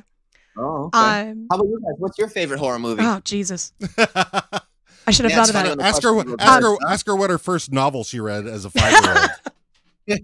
Why is it as hard to pin down, or it's a lot easier. What is that? The first book I ever read cover to cover was Carrie, and I was 5. Whoa! Who gave you that book? My dad was a huge Stephen King fan, and so we had up till that point, and this was like mid 80s, early 80s actually. He had all the books up till that point, and he was always reading them, and I was an early reader, and I just stole one of his books, and it was the first adult book I ever read. I didn't understand everything. I was 5. No, I bet you didn't. Wow. That's quite the reading comprehension. Yeah, I didn't understand everything. What do you read nowadays? Oh, geez. I am currently in the middle of 2 books. I'm reading John Dies at the End, and I'm reading the new My Favorite Murder book, Stay Sexy, or How to Stay Sexy and Not Get Murdered. So I'm in between those two. Out of those ladies. Yes, I love that show. They're pretty damn funny. They're pretty damn. And how about you, Dean? Oh, my books, mostly anything Neil Gaiman. Because what I love horror? American Gods, Anansi Boys. I mean, because I'll reread those lots because I love his style. But he's not a real big horror movie fan, if that's what you're asking. Horror movies, yeah. He'll watch them with me, but I'm definitely they have to be really fan. good. I know lots of people really dig cheesy B horror movies. I'm raising my hand right now. I'm just so picky with movies I want to see. So it's the worst. It's like it's like Tiara is with comedy. Yes, yeah. I don't like a lot of comedies. He doesn't like a lot of horror. I like horror. Like that's my comedy. Watching B horror movies, like Sharknado and anything on the Sci-Fi Channel. What a hit that was. What was that? Didn't they do 4 of those Sharknados? Oh God, there's like 7. I swear. I don't know. I don't think they're done yet. Yeah, why would they? Right? It's making money and people are watching. Absolutely. More sharks to be dealt with? I don't know. Sure. More sharks to be NATO'd? Yes. There you go. There you go. All right. Now, you got the next one. Okay. Next question. Is a hot dog a sandwich? Oh my gosh. You know, we were discussing this the other day. I'm going to say yes. Right on. I agree. There's a bun and meat, and you can throw anything on, and let's call it a sandwich. Agreed. Yeah. What was your favorite fan experience? As a fan or with people who like the work? Both. Yeah, both.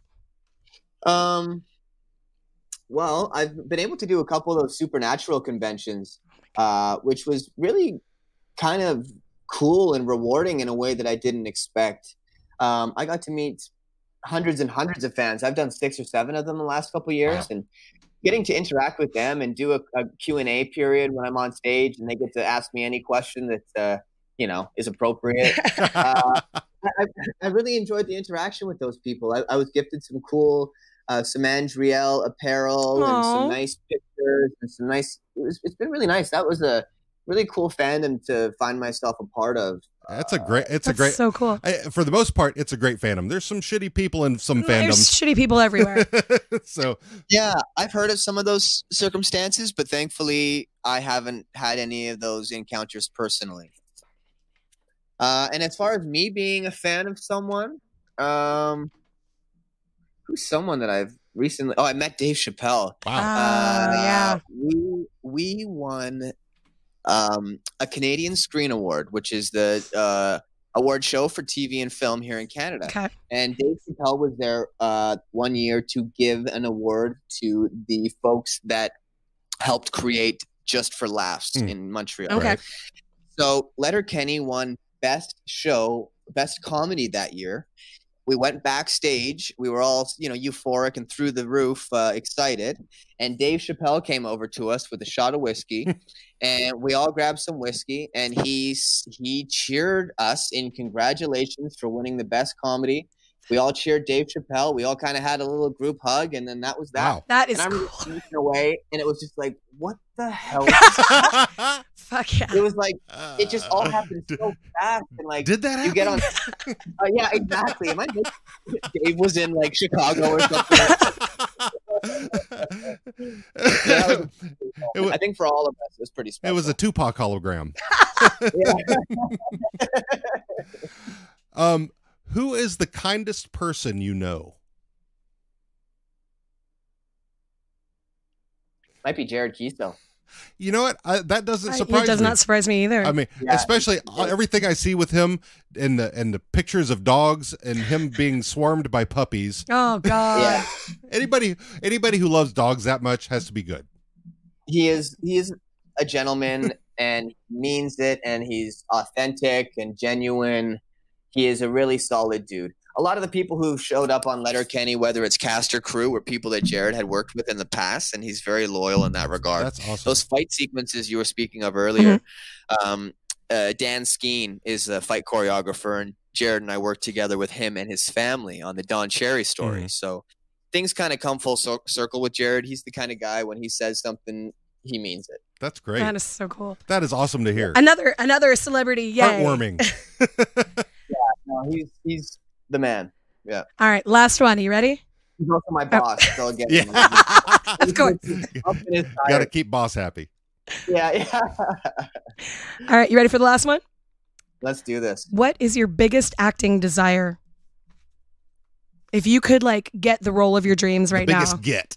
Yeah. Wow, that's a really good question. I haven't really thought about that in quite some time. Not to say I'm where I want to be, but I'm feeling rather fulfilled these days, artistically. But maybe I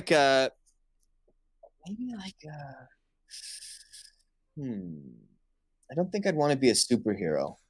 You know, they got the CW, all the superhero shows up that they're filming up in. That's true. And there's only 20 of you Canadian actors, right? Yeah. You're all in everything.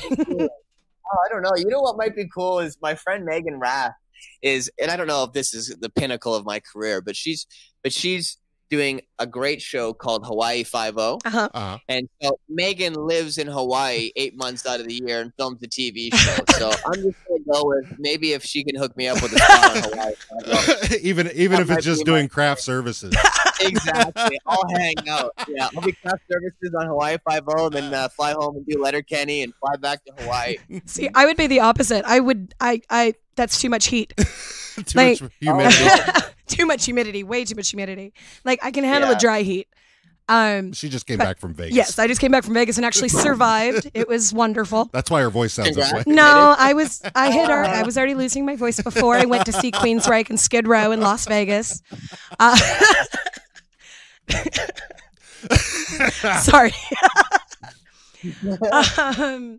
Yeah, no, I would be the total opposite. I would want to live in the Letterkenny scenes in the winter. That would be my year round if I could pick it. Oh my gosh. I'm a weirdo. I know this. I'm not going to call you a weirdo, but that's Hey, I let the kids in my class call me a weirdo because there is nothing wrong with being weird. Yeah, absolutely. As long as it's said in a nice way. Yes. Own your weirdness. I'm a West Coast guy. I live in Vancouver, and the Sudbury where we film winters are too cold for me. I can understand that. Windy and minus 30 or 25. It's just wild. I remember when I first went to, I filmed a show in Winnipeg a number of years ago, which is in the center of Canada. And it's so cold there in the wintertime. They're like, make sure you bring your winter coat. I'm like, yeah, I'm good. I brought my West Coast winter coat. And it was not even close to being enough. Well, I mean, Vancouver is very similar to Seattle. So you brought what, like a raincoat? Yeah, that was a little bit of protection. A windbreaker. A windbreaker. It wasn't enough. I imagine not. No, man. So, Tyler, thank you. So, one more thing, and this is just for you. Is there anything else that you would like to plug or promote? Anything else you got going aside from Letterkenny? Are you going to be in the Letterkenny show that's coming out in a little bit? We'll see how the show unfolds, but I imagine that would be the next step is incorporate some of these other characters. Yes. I also look forward to hopefully hearing how the American live tour went. Because sold out everywhere, right? Yeah, sold out in the 3 cities. They added a second show, and those shows sold out as well. So I would love to get to be a part of maybe a future tour. Yes. When and if that happens. And absolutely. Come to Seattle. And come to Seattle. Yeah, I think they were just sort of testing the waters, and I think it went off really well. Yeah, it seemed that way. Yeah. There's a huge demand for Letterkenny down here. Like every time I meet a new person who has just discovered Letterkenny, they have to tell me about all of their favorite stuff. It's just that's great. It creates. Thank you guys for creating a platform for the fans to interact and to show love to our show. We really appreciate the support, and that's why I was happy to come on here and chat with you guys for a little bit today, because we do appreciate the love and the way that you guys spread the word. We it's not lost on us. Well, thank you very much. We appreciate that you appreciates that about us. Yeah. Put another one in. Huh? Got to throw them in there. Is that what you appreciate about us? It pays the bills. No, it doesn't. Let's sell some more of those T-shirts. Yeah. For your swag. Tyler, thank you so much for joining us today, and we hope to hear more from you soon. Yes, and we'll be in touch. Definitely. All right. Thank you very much. Have a good one. Thank you so much. You're very welcome. Bye, everyone. Right. Bye.